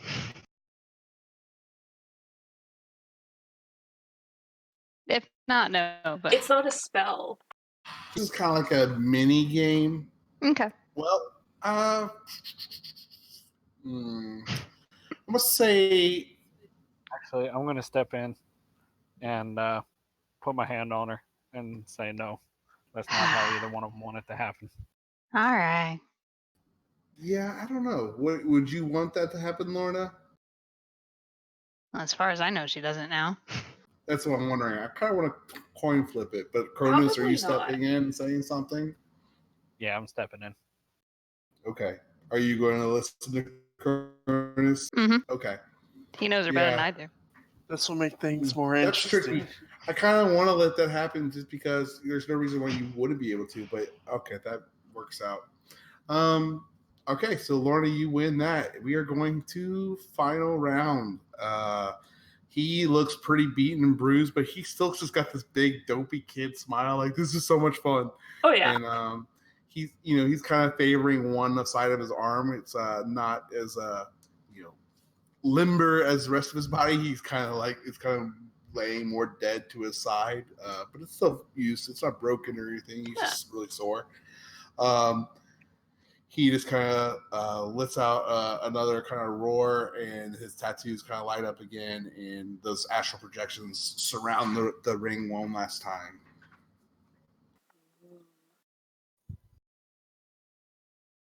Is there anything you'd like to do for this round? Lorna's gonna look at him and say something in Infernal, which I don't think he understands, No, he does not.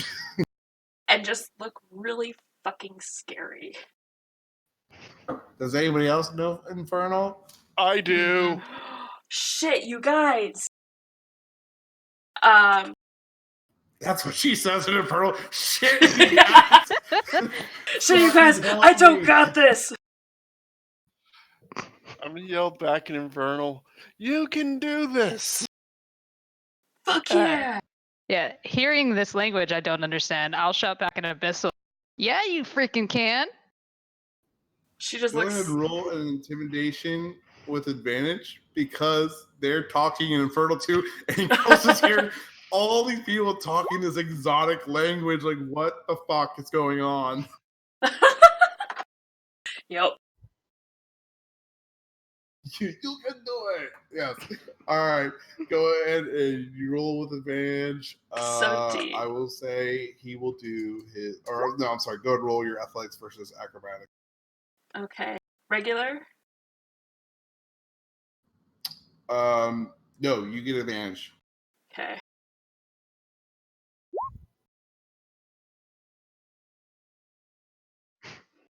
Nice.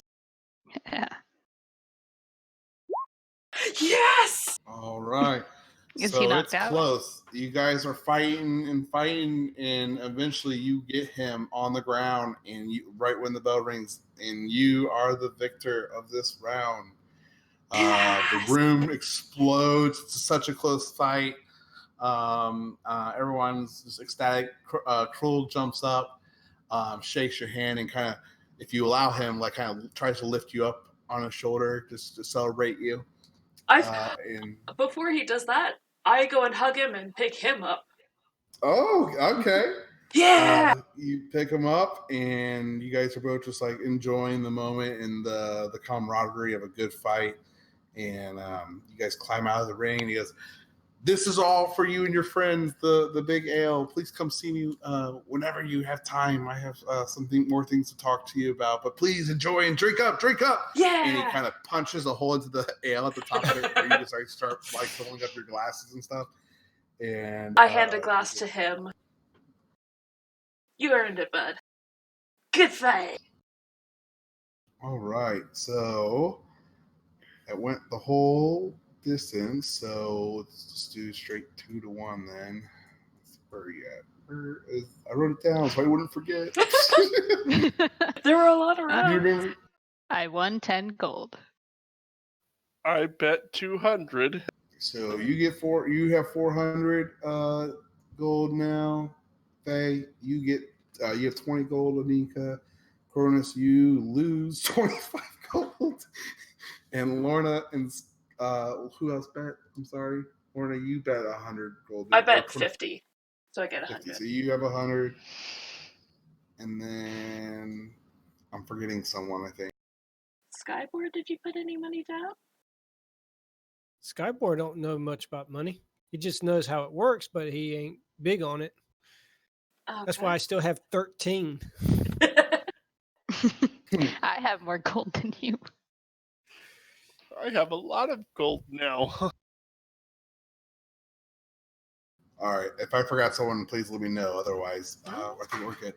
So you guys have this free barrel of keg of ale at your table now to drink to your heart's content, everyone. So everyone can get pretty slobber knockered up as much as you'd like. What else would you guys like to do while you're here? Would you like to do anything? Would you like to perform at the bar, Anika? She probably will now. She's definitely going to embellish the tale of how Lorna beat Crow. Is his name? Yes. Yep. Yeah. For all of the people that weren't there, and even the ones that were. Okay, go ahead. So she's basically just telling the rendition of how this giant redheaded woman, because you were giant to her, and this even bigger. What race is Kroll? I couldn't tell from the picture. He's a half orc, technically. Okay.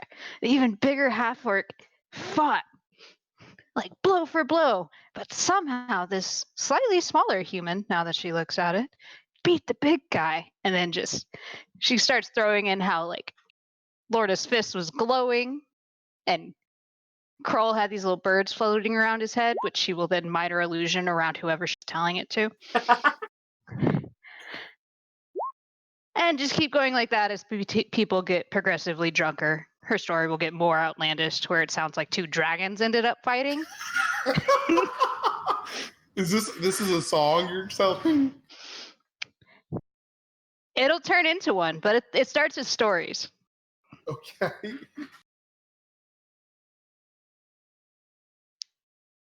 All right, excellent. So everyone's really getting into it and laughing. Those that were there earlier in the evening know what really happened, but they're just loving the comedic aspect of it. Oh, she's also standing on either the bar or the table because that's how she's seen. The barkeep is giving out some free drinks because she's actually not being such a stick in the mud, listening to it and starting to laugh at some of the story in the song. Cruel is just ecstatic that he's in a song. He's like kind of nudging, going, "They're singing about me. That's my name." And he kind of comes over with his own drink, and eventually the whole bar is just singing along with you all and having a great time. And just people are just going nuts, and some people are starting to get a little sick. They've had too much, passing out in their seats, but overall, it's a great party. Yeah. Later that evening, as the night progresses, what's that?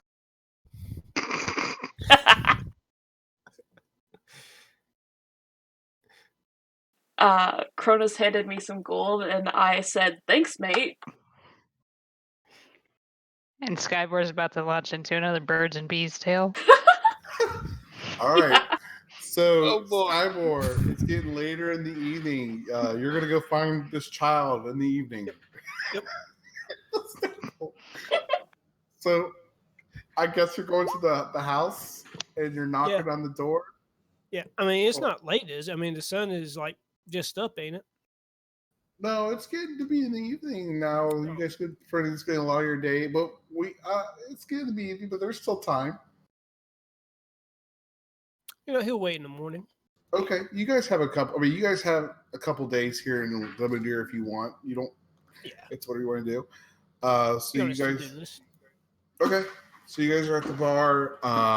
Kroll comes over, sees that your party has grown a little bit in size, and gives you all a few extra keys. I wish I could get everyone their own room, but it looks like you guys will have to pair up for the evening. I apologize, but I hope this makes do. And he gives you all your. He gives you. There's 3 keys laying on the table for you now. That's good, buddy. That's nice.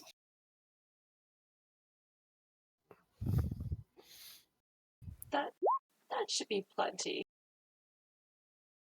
I'm sure we can share rooms. We've shared tents before. Lorna's a bitch sloshed.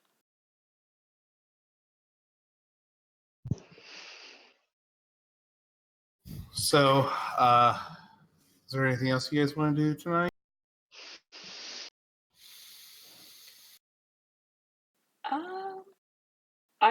Crawl had something else to talk to me about?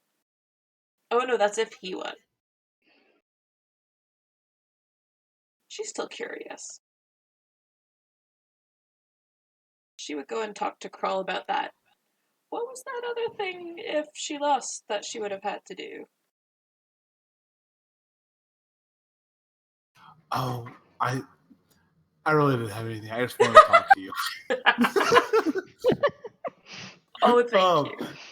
So he talks. He takes you. Or can we talk? Come here. Come talk to me in private. I don't want Edred to hear us. And he takes you back into the stock room. He goes, so Edred is a bit of a dick. I mean, yeah. But since you and your friends came, you guys made me learn I could make way more money fighting in pits, and I've been doing really, really well for myself. And I was, able to not only buy my freedom, but buy part of the business. But he's still a dick. So, how do you think about? Would you, or if you're one, maybe your friends too, but this more specifically, maybe you, do you want to buy Edred out and be co-owners of the Dragon's Blood pub? How much will that cost? That's what I'm trying to look up.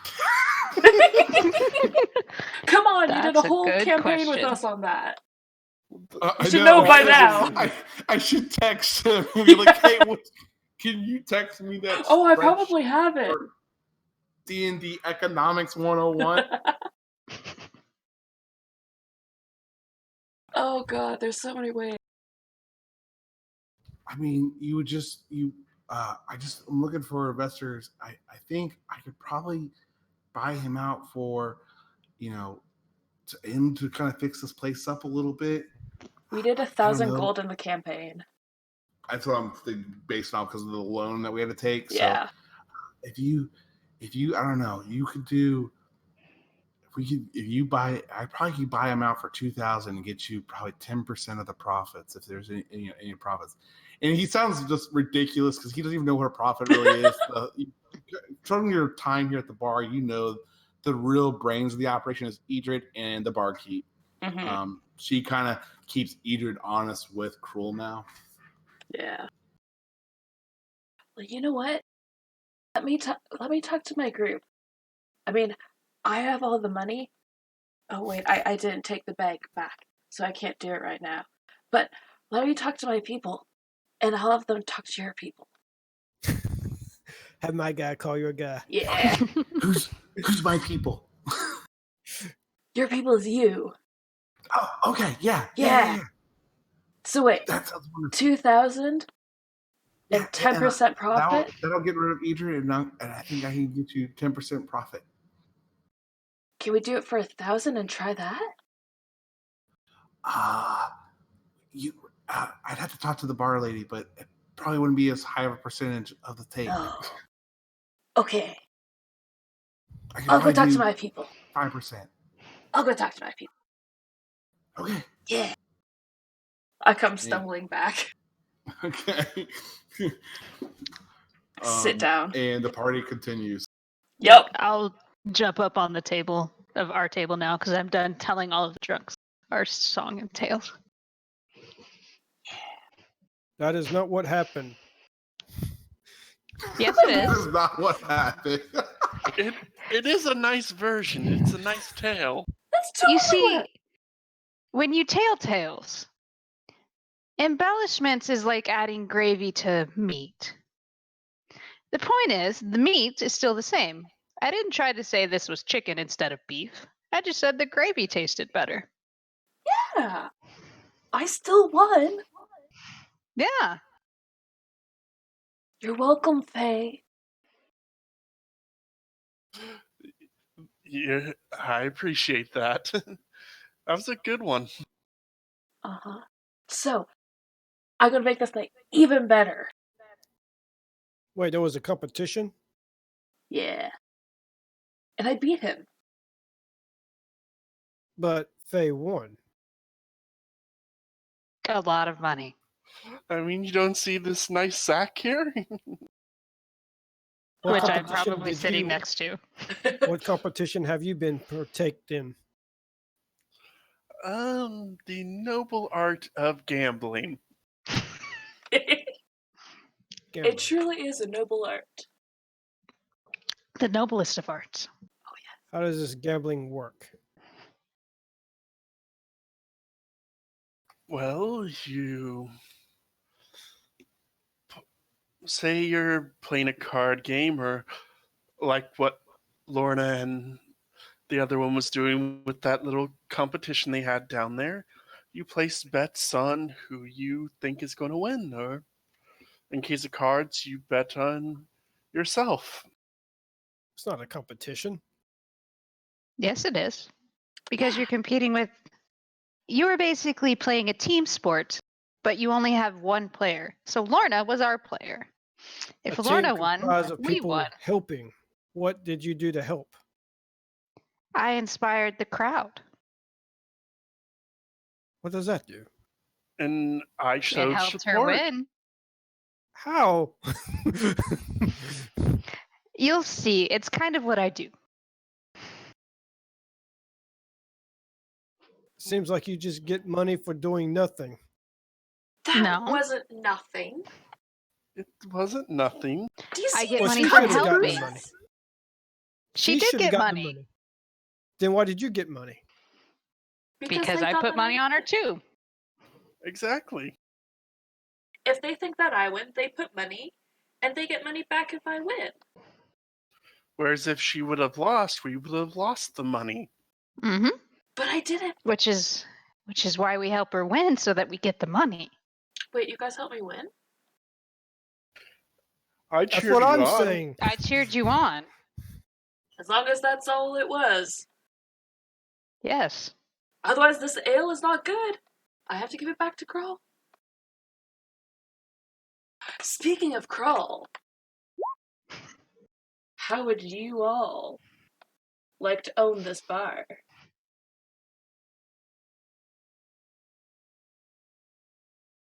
That's excellent. Own this bar. I'm sold. It's gonna cost Okay. us some money, But but I we mean, get I don't 10%. have much money. How much money are we talking? He's saying like 2,000 gold for 10% profit. I mean, that's not that bad. I only have 13. I actually do not have the least amount of money here. I will reach in my bag and take out the gold I found on our little adventure, and I'll put 1,000 on the table. Well, I mean, Lorna just starts taking out gold and doesn't really stop. She's too intoxicated to really care what she's putting on the table. There's Okay a there. lot. We're good. I'm not sure how smart it is waving around this much. Yeah. And she'll start to yeah, try I and mean- shovel it back in the bag. What are they gonna do? I will Come put try to mine take it away. from us? The two champions of the pit for the night. Huh? Yes. What's that, Chronis? She was talking about it's not a good idea to wave around all the money, and it's what are they gonna do? Come take it from the two champions? Yeah. Yes. That's There are literally people who just do that. That is very true. You definitely don't want to do that in Minzoberon. Or anywhere for most parts, actually. Especially where I grew up, too. I'll start shoving the money back in the bag. At this point, the barmaid lady comes over that's been kind of serving you all drinks. Yeah, that's not very smart. And she's going to hand over to you, Chronis, 430 gold coins. Someone could just walk up and just take this right off you and hand you back your coins. See? Kroll is a little inebriated, and he's a wonderful man to work for, but he's not the brightest, and so I kind of help him with these things. He kind of makes the money, and I kind of help him run things behind as much as we try to keep it from Edred, but Edred needs to go.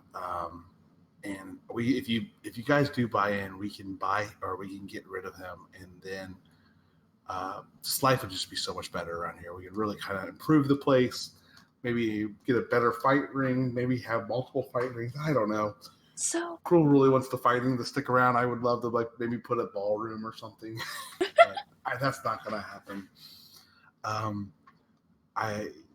It's a great deal. It's a great time to jump in. If you guys really are thinking about it, sleep on it. You guys are all been drinking, but I'd be happy to talk to you all about it in the morning.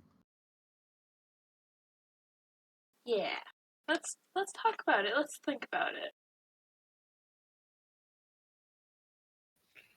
All right, yeah, we can think about it. Okay. Okay. Just come ask for me in the morning. Cruel usually doesn't get up till about 2 or 3 in the afternoon. After Makes a night sense. like this. Yeah. And she walks away, checking on a few patrons, those that are sleeping in their chairs. She kind of makes sure that they're still living and breathing, and goes back to work. So, what does Wolfram think about all this so far?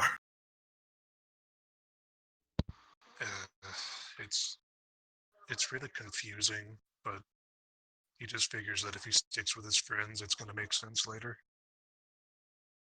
Okay.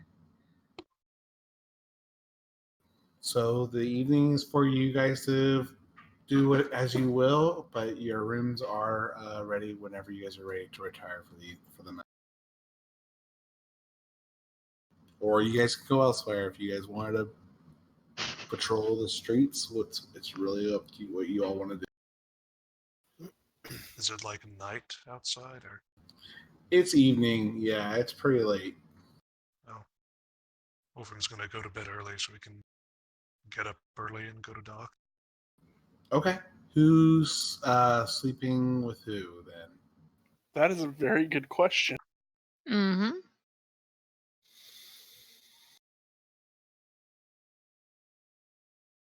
Doesn't matter to Lorna. So there's 3 rooms now. There are 3 rooms, 2 beds in each room. And there are 6 of us. Oh yeah. Uh-huh. It's not 1 bed in each room. It's not weird.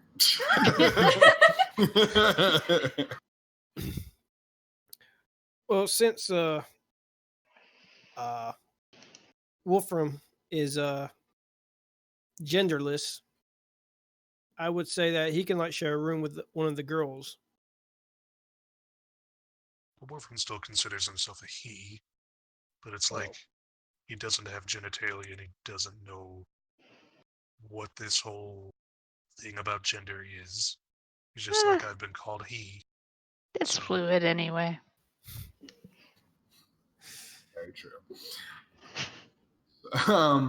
So is that how you guys want to split up then? Yeah.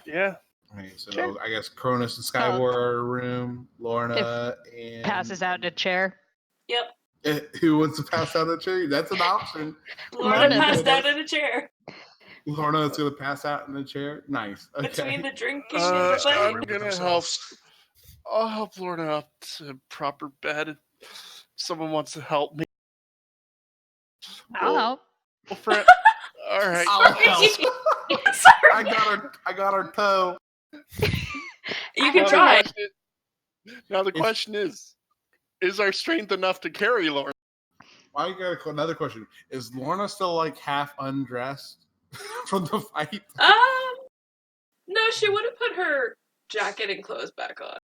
Okay. I do count as a large size category creature for the purposes of lifting, pushing, or pulling. So Wait, you he do? can just he's a juggernaut. So he could probably just pick her up by the collar and then throw her over his shoulder fireman style. Hey, Lorna allows us, we don't have to do any rolling, but yeah. my strength is not that bad. For all of you, I have an 8. I have 11. the halfling is stronger than you. That is pretty funny. That is awesome. Okay, so Anika, Wolfram, and Faye are gonna help Lorna up to her room. You all kind of split off. Lorna, you don't have any visions overnight, mostly due to the alcohol-induced coma. And everyone else goes through the night fairly uneventful. And you guys wake up in the morning. I'm going to need con saves from everyone that was drinking the night before. Oh boy. Yay. Faye, you're feeling a little salty, but you're fine. You shake it off, no problem. Wolfram, being the nature of your body, you wake up, no problem. Lorna, you have a massive hangover. For today, you're gonna be rolling at disadvantage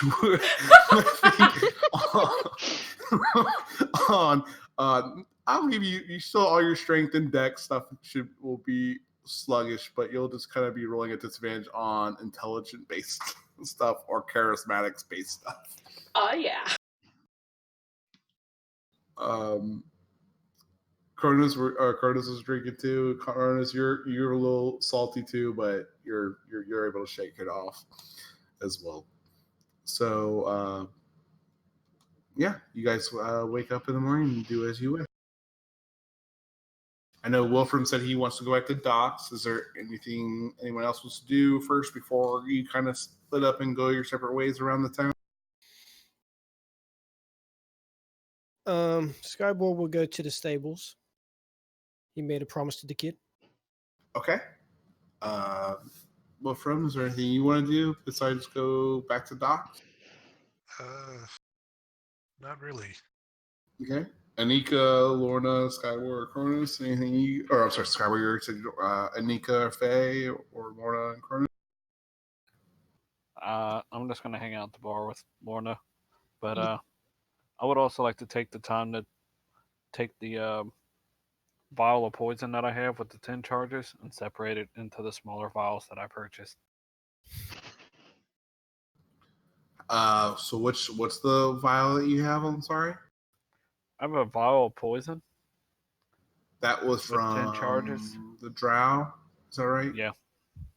Okay. Yeah. So you split them out into individual small little vials then? Yes. Okay. So each vial. Let me think that. That's fine for now. We might adjust that to be like that can split into like 2 vials because I know what you're kind of leaning up to because we talked about it offline. We'll work it out mechanically. Whatever works out best for you, okay? Or do you want it to be individual charges? For right now, individual charges. Okay. That's the way it is for now. So you break that out into 10 dosages, basically.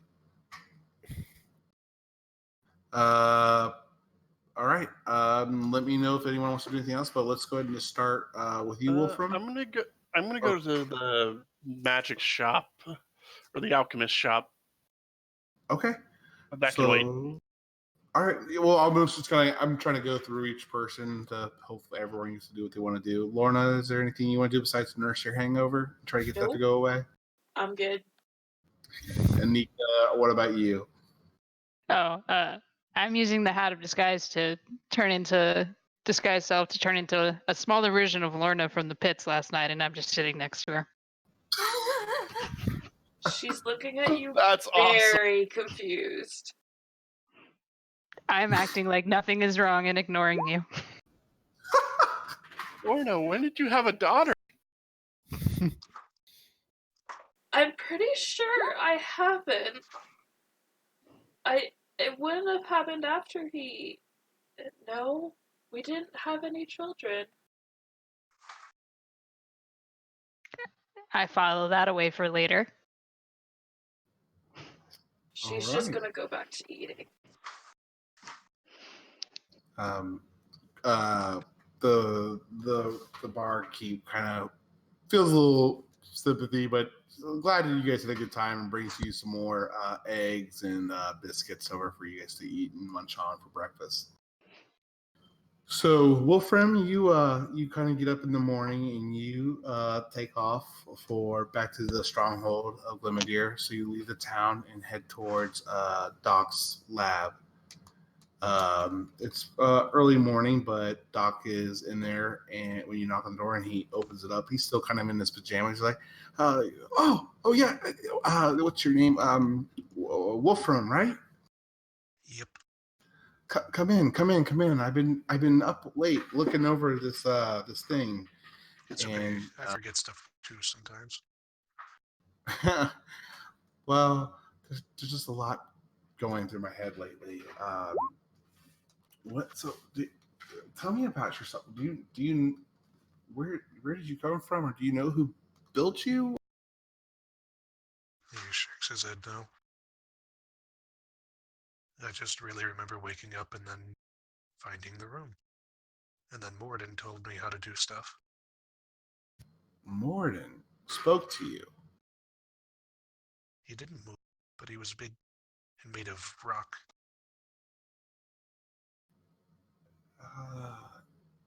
Interesting. Do you know anything about this object you brought to me? Like, will it return memories to you? Because I've done some study and it's definitely going to help you maybe process things a little bit quicker. But I could tell you that just because I'm super intelligent, I'm not always the most, or I'm not the most socially aware. But book smarts and people smarts are two different things. Do you know what else this might do for you? All Morden told me was that when he helped me make it, he said that I would use it when I was ready, and I think I am. Okay. Well, I've been looking at it overnight, and you can see that it's laying in the center of the table. He's kind of drawn some like diagrams and geometric shapes as he's trying to kind of like measure the angles and how it's kind of connected and how it will eventually connect into your inner workings. I borrowed a lot of knowledge of potential your inner workings, cogs and stuff from what my father, had left me, and my father, he worked on Warforges for a very, very long time. Very long time where me and my brothers did not really know him too well, but we barely kept in touch enough to, I guess, resemble a family. And from his notes, this seems like it might work. I really don't know. To be completely honest, this will be the second time of working on a construct or a warforge, and at that point, you see the books up top kind of move around a little bit more, and you see this little kind of clockwork robotic little dragon kind of poke its head out. It's just this little almost like a toy dragon stick its head out from the books.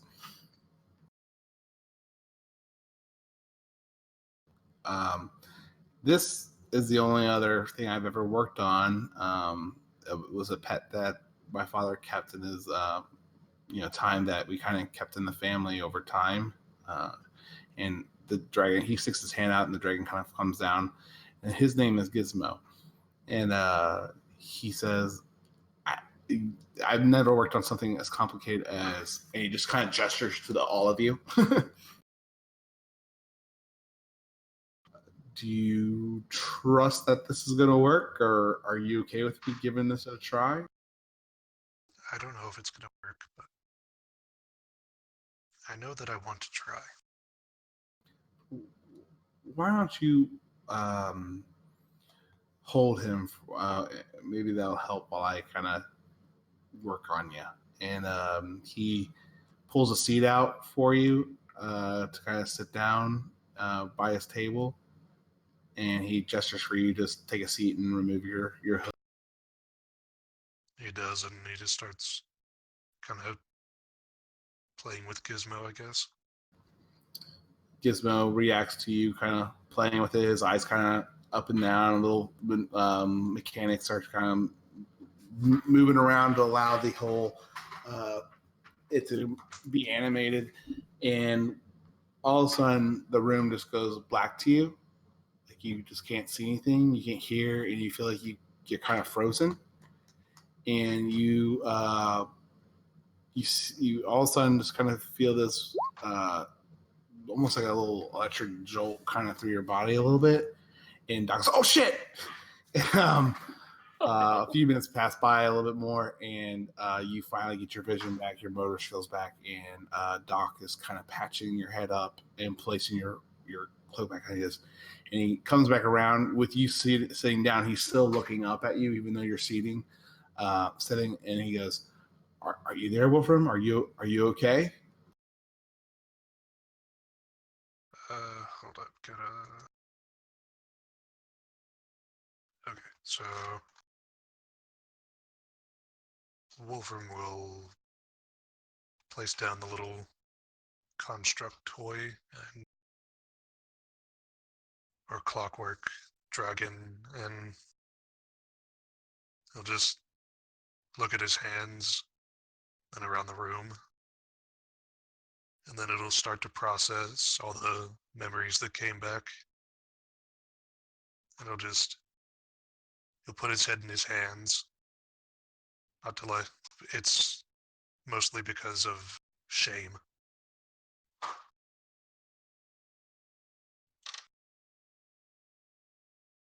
Doc's gonna give you a moment and just like, are you okay?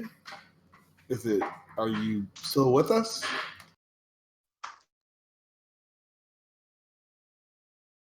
Anytime. Fair enough. Do you feel like you can get up and move around? Yeah. So he kind of extends his hand to help you. Up. Obviously, you don't need his help, especially with how short he is and how tall you are. It's not going to be much of a help. Yeah. Is there anything else I can do for you while you're here? Do you need me to call anyone to check you out, or? I need to go back to work. Okay.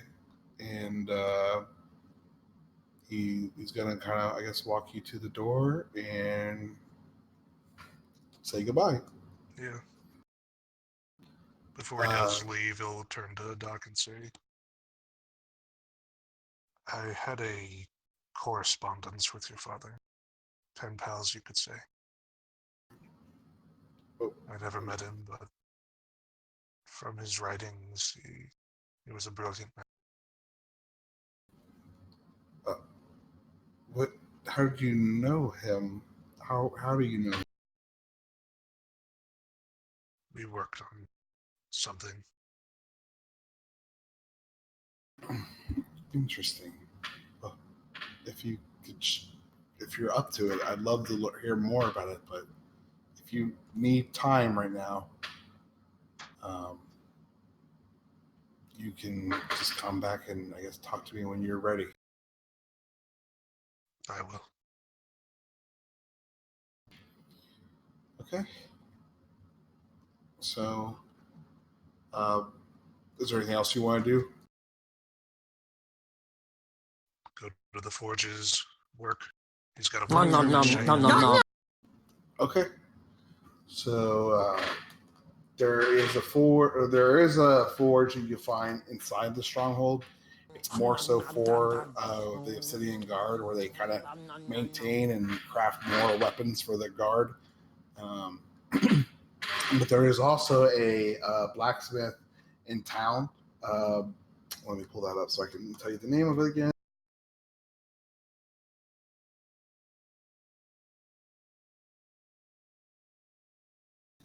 There is the Ember Forge blacksmith ran by Kimlin in town, and he does some armor and weaponsmithing in Limadier. So you can go to either one that you prefer. Probably the Obsidian Guard. They probably got more stuff to do. Okay. So you kind of walk into the place, I imagine, and just make yourself comfortable and start working. Yeah, I mean, he's got holy sigils of their god on him, so. The other dwarves are kind of pause and look at you funny, and they're like, they come over and start talking like blueprints and designs of how they make the black obsidian armor and how they kind of forge the ore to form it into the whole the suits that are used and worn, and how some of the weapons are made. And they start putting you to work if you're willing. Yeah, he's more than willing. Okay, so while you're doing that, I'm going to go ahead and cut over back to Skyward. So Skyward, you said you are going to the stable. Yep. So you, as you approach the stable, you see the boy and the dad hard at work, and the boy is kind of fixing the bedding for the horses and stuff, and sees you approaching and just stops what he does, drops his pitchfork, and just runs over to you and goes, "Hi, have you told him your name, by the way?" Say that again, you cut off on me? Have you told him your name, by the way, or would he have known it by now? You think? He never did give his name, did he? I don't think so. I would say he would heard about it after we did the wall thing. Okay. Skybor, what do you? Thanks for coming. Are you here to show me some tricks with the horse? They're not tricks. It's magic. Is that something I can learn? We shall see. He will clear the ground, and he like sits down, crisscross applesauce style, and he's going to start performing Speak with Animals. You notice that you don't need to cast a ritual or a spell, that as soon as you start thinking about it, it just happens for you. But if you want to do the ritual, we can do the ritual as well. You have the ability to cast Speak with Animals without using a spell slot and not as a ritual. Huh. Well, that's new.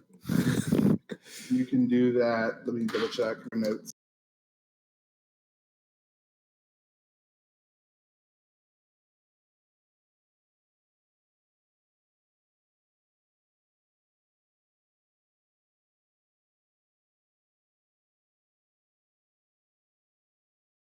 You can do that 3 times a day as a bonus action, and it doesn't require a spell slot. Wow. Well, That was one of the other gifts that you got from the ruins when you were in the Dragonfang Forest, from that one ruin you guys found. And that's only for ritual spells, correct? You can cast ritual spells. No, this is just for speak. So now you can speak as an animal in broken kind of English, very simple thoughts, very similar to how Skyport speaks. And you can also speak with animals 3 times a day without using a spell slot. Okay. And not without the 10-minute interval thing. Okay. Well, he's still going to do it ritual because he's demonstrating first. Okay. How to do it, and hopefully he could teach the kid how to perform Speak with Animals. Okay. All right. So he does that. And then he looks over to the nearest horse and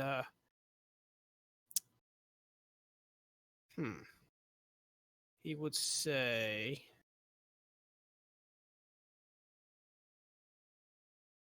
You can hear the horse saying, "It's that weird guy can talk to us."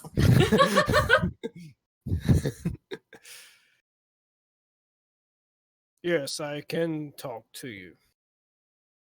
But it takes about 10 minutes, though something's changed. But enough about that. Is there anything you wish for me to tell this young boy? He's been treating us really good. He's been giving us apples more and brushing us more, and things have been going really, really well for us. He wishes to train you and to use you for labor that they are not capable of doing themselves. Is there a way for you to understand them better if he were to try to teach you? Well, what does he trying to teach us? Maybe we could just start doing it. I mean, you're the first human that I've ever understood. All right. He then turns to the kid and goes, "So you have been treating them quite well." So he has told me. Well, yeah. What exact? So what? Yeah, that's what you told us to do. Is treat them better. Yes. He verified that. What labor are you trying to train these horses to do? Well, I'd love to get them to train to like pull a carriage or something so we can make it quicker to travel between here and hopefully someday soon Burlos, but at least to Bromos and back. If we could get these horses trained to get us there like in a day or so, that would just improve things overall for us so much. Turns back to the horses. They wish for you to carry wagons, supplies, from one city to another. The horse was like, that shit's heavy.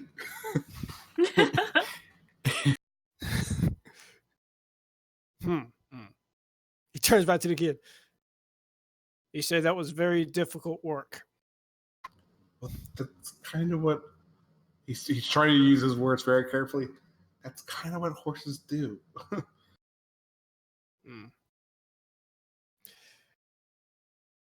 The horses kind of can piece together what you're saying to him. Like, we will start working better with him to ride and pull things for him and his dad.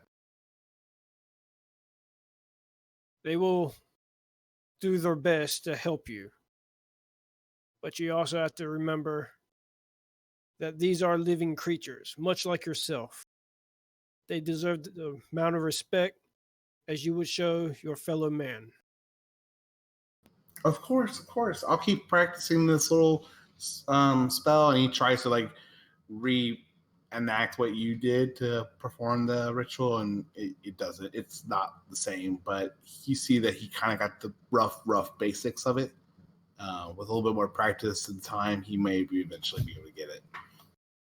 You got this. And he turns and goes, no, I don't. All right. Excellent. Anything else you want to do, Skywar, with the kid? No, that was pretty much all he's going to do with the kid. After that, he's just going to go to the archery range and practice his bow. That's it. He's going to follow you. He's going to just follow you like a lost puppy if you let him. What do you want? I just want to learn more from you. I just want to see what you can do. You are needed in the stables. Your father needs all the help he can get. And His what I father have leans out. He can go with you. he won't shut up about you. Please let me go. My name's Todd, and I can be a help. I can help carry your arrows or collect your arrows if you're done shooting.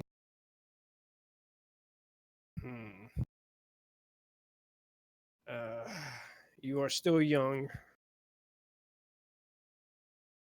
Very well. I will take him to the archery range and keep him behind me when I fire arrows. And whenever I get done, I'll get him to run out there and grab the arrows. Okay. All right. Is there anything else you want to do? No, that's pretty much it. Okay, so you're gonna spend your the good part of the morning, probably up to lunchtime, practicing arrows. Wolfram, you also spend probably the good part of the morning with Doc, with him working on you, and left around lunchtime. Chronis, you said you wanted to go to the go somewhere as well. Or I'm sorry, not Wolf. I'm sorry, Faerly. You said you wanted to go check out the magic store. Yeah. Okay. So you make your way over to. Let me get it again. You make your way back over to Mortar and Presto, and again you see Lana in there working on just maintaining the shop, just doing normal shopkeep stuff. She greets you. Oh, Faye. Welcome back. Thank you. I was just curious. How many healing potions do you have at the moment?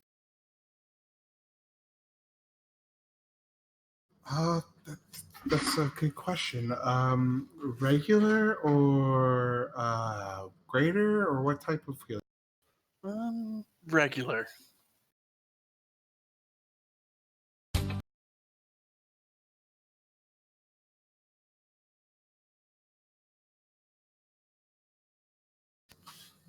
Let me see here.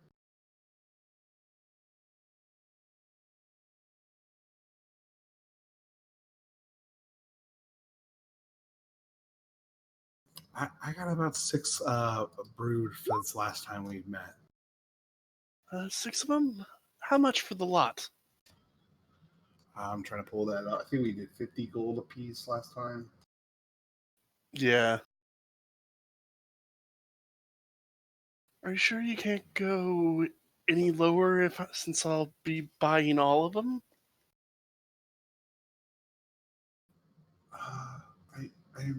I try to set pretty fair prices. Go ahead and make a persuasion roll. I try to set pretty fair. I try to set pretty fair prices to keep the store, but since you guys seem to be repeat customers and doing so much, I could probably do all 6 of them for 250. That sounds like a deal. And I will hand over 250 gold. Okay. She goes around, collects some of the potions, and gets them ready for you and hands them over to you. Is there anything else I can maybe look for you or find to see or keep an eye out for? Have you had any interesting magical items come to the store recently, or anything interesting that you're looking to sell? She sits there and ponders a little bit. I mean, potions and stuff, and we can do a few scrolls. Those might take a couple days for me to kind of put together for you, but let me see.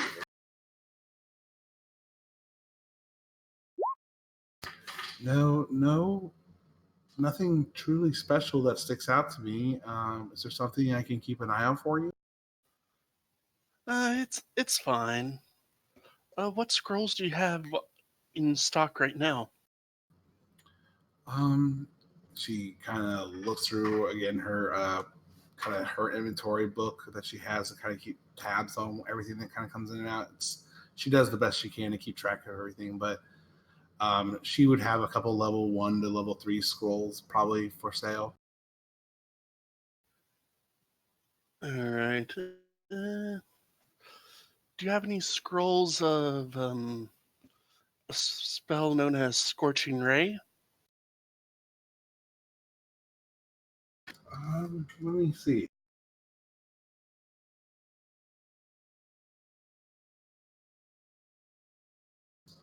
Cannot find my fucking price table for this stuff.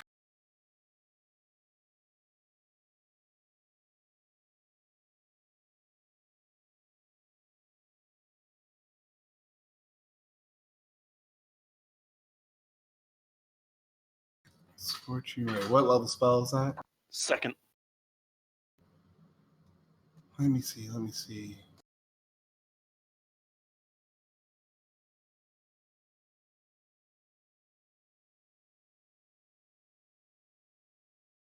What does that spell do again?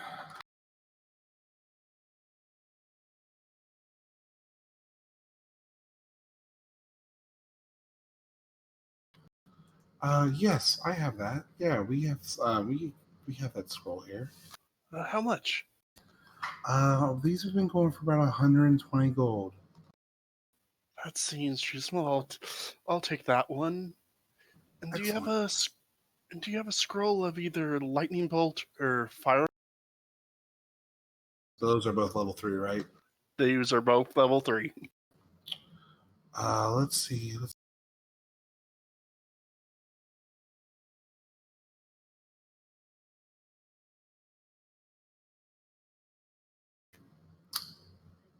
I do have a scroll of lightning. I don't have a scroll of fireball. How much for the lightning bolt scroll? I've been selling these scrolls for about 200 gold. I'll take it. Okay. She collects that and puts it together for you and hands that to you as well for that's 320. Yep. Okay. Is there anything else I can help you with, that? That will be it. Thank you very much. Thank you for coming back. And she kind of comes around the desk and escorts you out the door and thanks you for coming back to shop with her. It's no problem. I'm sure we'll be back again soon to browse your wares. Excellent. And is there anything else you want to do, Faye, before we switch back over to Chronis? I'm gonna head back to the inn. Okay. So you make your way back to the inn and catch up with Lorna, who's looking better than she was this morning. Chronis, what are you doing? I am just hanging out with Lorna. Okay. Skybor is out shooting arrows and practicing. So it's just you three guys back in the bar right now. I'm there too. Oh, I'm sorry, Anika. Did you go anywhere, Anika? Did you want to check anything out today? No. Okay. So you guys are there. What are you guys wanting to be doing during? You guys just kind of hanging out, eating, drinking, playing cards? I'm gonna hand each of them one of the healing potions I bought. Oh, thank you. You're welcome. It sounds as if we might need this. At least from what I Yes. heard last night. Of course. Probably. When Skyborg and Wolfram get back, I'll give them theirs.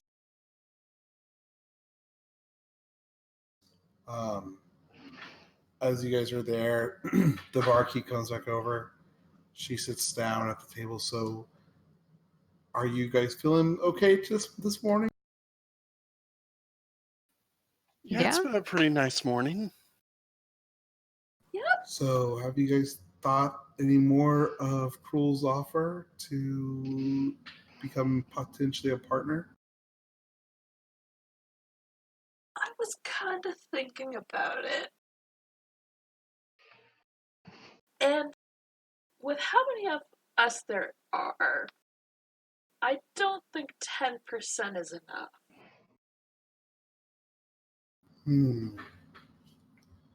That's understandable. I mean, I know Cruel was originally thinking, no offense to your traveling companions, the offer being more towards you, my lady, and Chronis for your participation in the fight pits and kind of more specifically you getting him his freedom back. I think that's why he was more inclined to what kind of percentage are we thinking would be more up your guys' alley? I look at Chronis.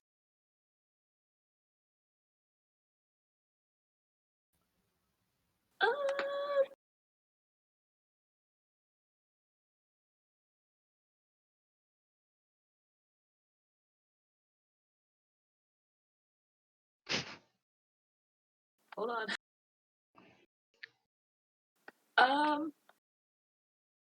Lorna kind of puts her hands under the bar and puts like a 2 and a 5. Looking at Chronis, like 25%.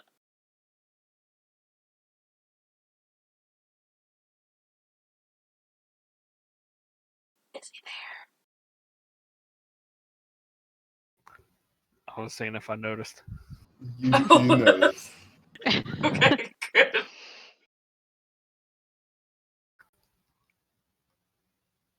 I guess that's good. I don't know. Okay. 40%. 40%. She kind of laughs like, there's no way. Not unless you're willing to stake the entire establishment and buy Cruel out too. And how What much would about- that be? If you would like to buy Cruel out, it's been doing very well lately. It will probably, to buy the entire bar yourselves, I would say I'd have to talk to Cruel and Edred, but they might consider the offer for 6,000. Okay. Clearly that's not going to work for any of us. I don't think Krull wants to leave the bar at all. He's really enjoying it. I agree. If you want a 40-60 partnership, I would say that you Okay. we're probably looking at 2,500 gold. That's really up to Cruel, though.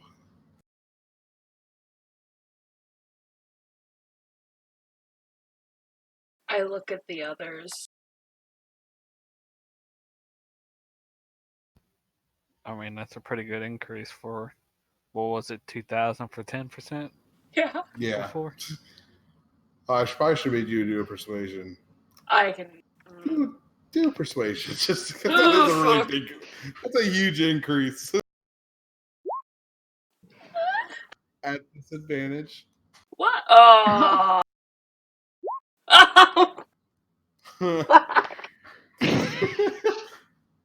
Let's do 2,500 for 30%. That's still a good increase. How about 2,000 for 25? Isn't 30% better? 30% would give each of us 5. That's true. She's still really hungover. You all are there. You guys can participate in the conversation. I'd say 2,000 is very reasonable for 30%. It would definitely benefit not just from the fighting pits, but Anika, you could all our journeys and we come back Oh, with yes. tales and stories promoting Not this. Not to mention, you wouldn't have to deal with the guy you don't want to deal anymore. Isn't that worth at least 2,000 gold to you? I say to the barkeep. I'm And- kind of speaking. I feel like we're entering territory that I'm speaking on Cruel's behalf, that I'm a little uncomfortable. So you want to do 2,000 for 30%. What about 2,500 for 30%? I'll look to Faye and kind of shrug.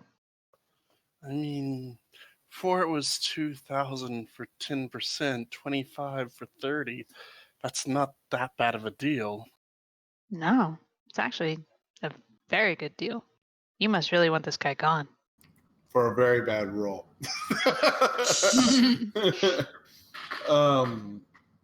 Well, Cruel would be so much happier if he had run the business with friends versus previous. I don't know what the right word for it. Assholes. That's From a what word. little I've heard, sounds like it's a good word. Well, if you guys are interested, I will let Cruel know that if that is an arrangement you all would like to make. Yeah, and I mean, I can still tell stories when I get back. Exclusively here? That would be wonderful. So that's up to you guys. If you guys do want to go ahead and purchase, buy Edred out, that'll be how it works. And I'll look into the mechanics for the downplay. But I believe it's the bar makes so much money per week. You roll for how well it does for weeks, and while you guys are traveling, we'll have to just kind of keep tabs on how far or how long you guys have been gone.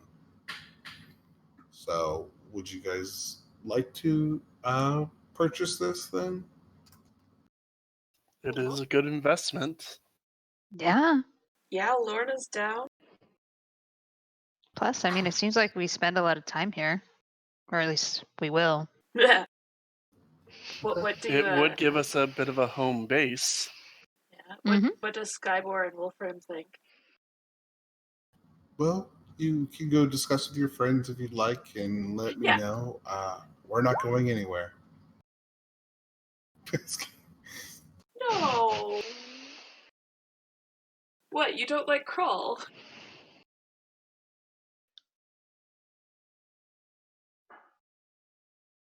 Tentatively, yes. We'll go talk to our other people. Okay. So, at that point, we're at the kind of the end of the night session. If you guys want to have offline discussions with amongst your characters, kind of like how you guys can go ahead and talk to one another and in Discord and figure out what you guys kind of want to do or what works out best. But yeah, that's where I think a good spot to end it for the night. My mic went out. Did you guys enjoy it? This was a little bit different than our normal evening. I figured you guys just need a break from the world's ending, the world's ending, the world's ending. This is a good change of pace. We'll probably get back into it a little bit in the next session or two.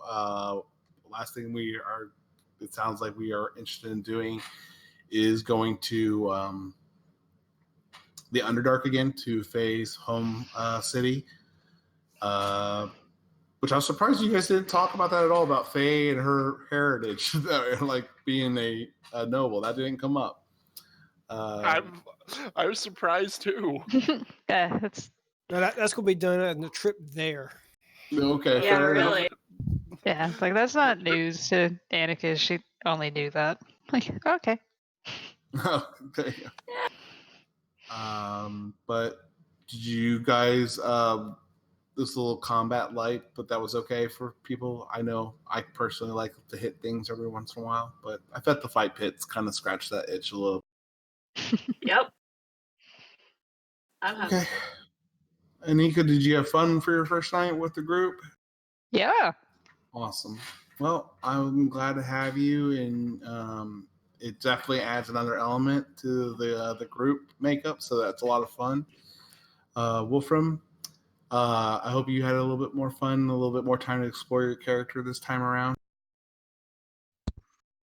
Yeah, it was pretty good. I can't wait to see what the Underdark is going to be like. It's a lot of chaos, a lot of dying. Hopefully less dying with the two of us here now.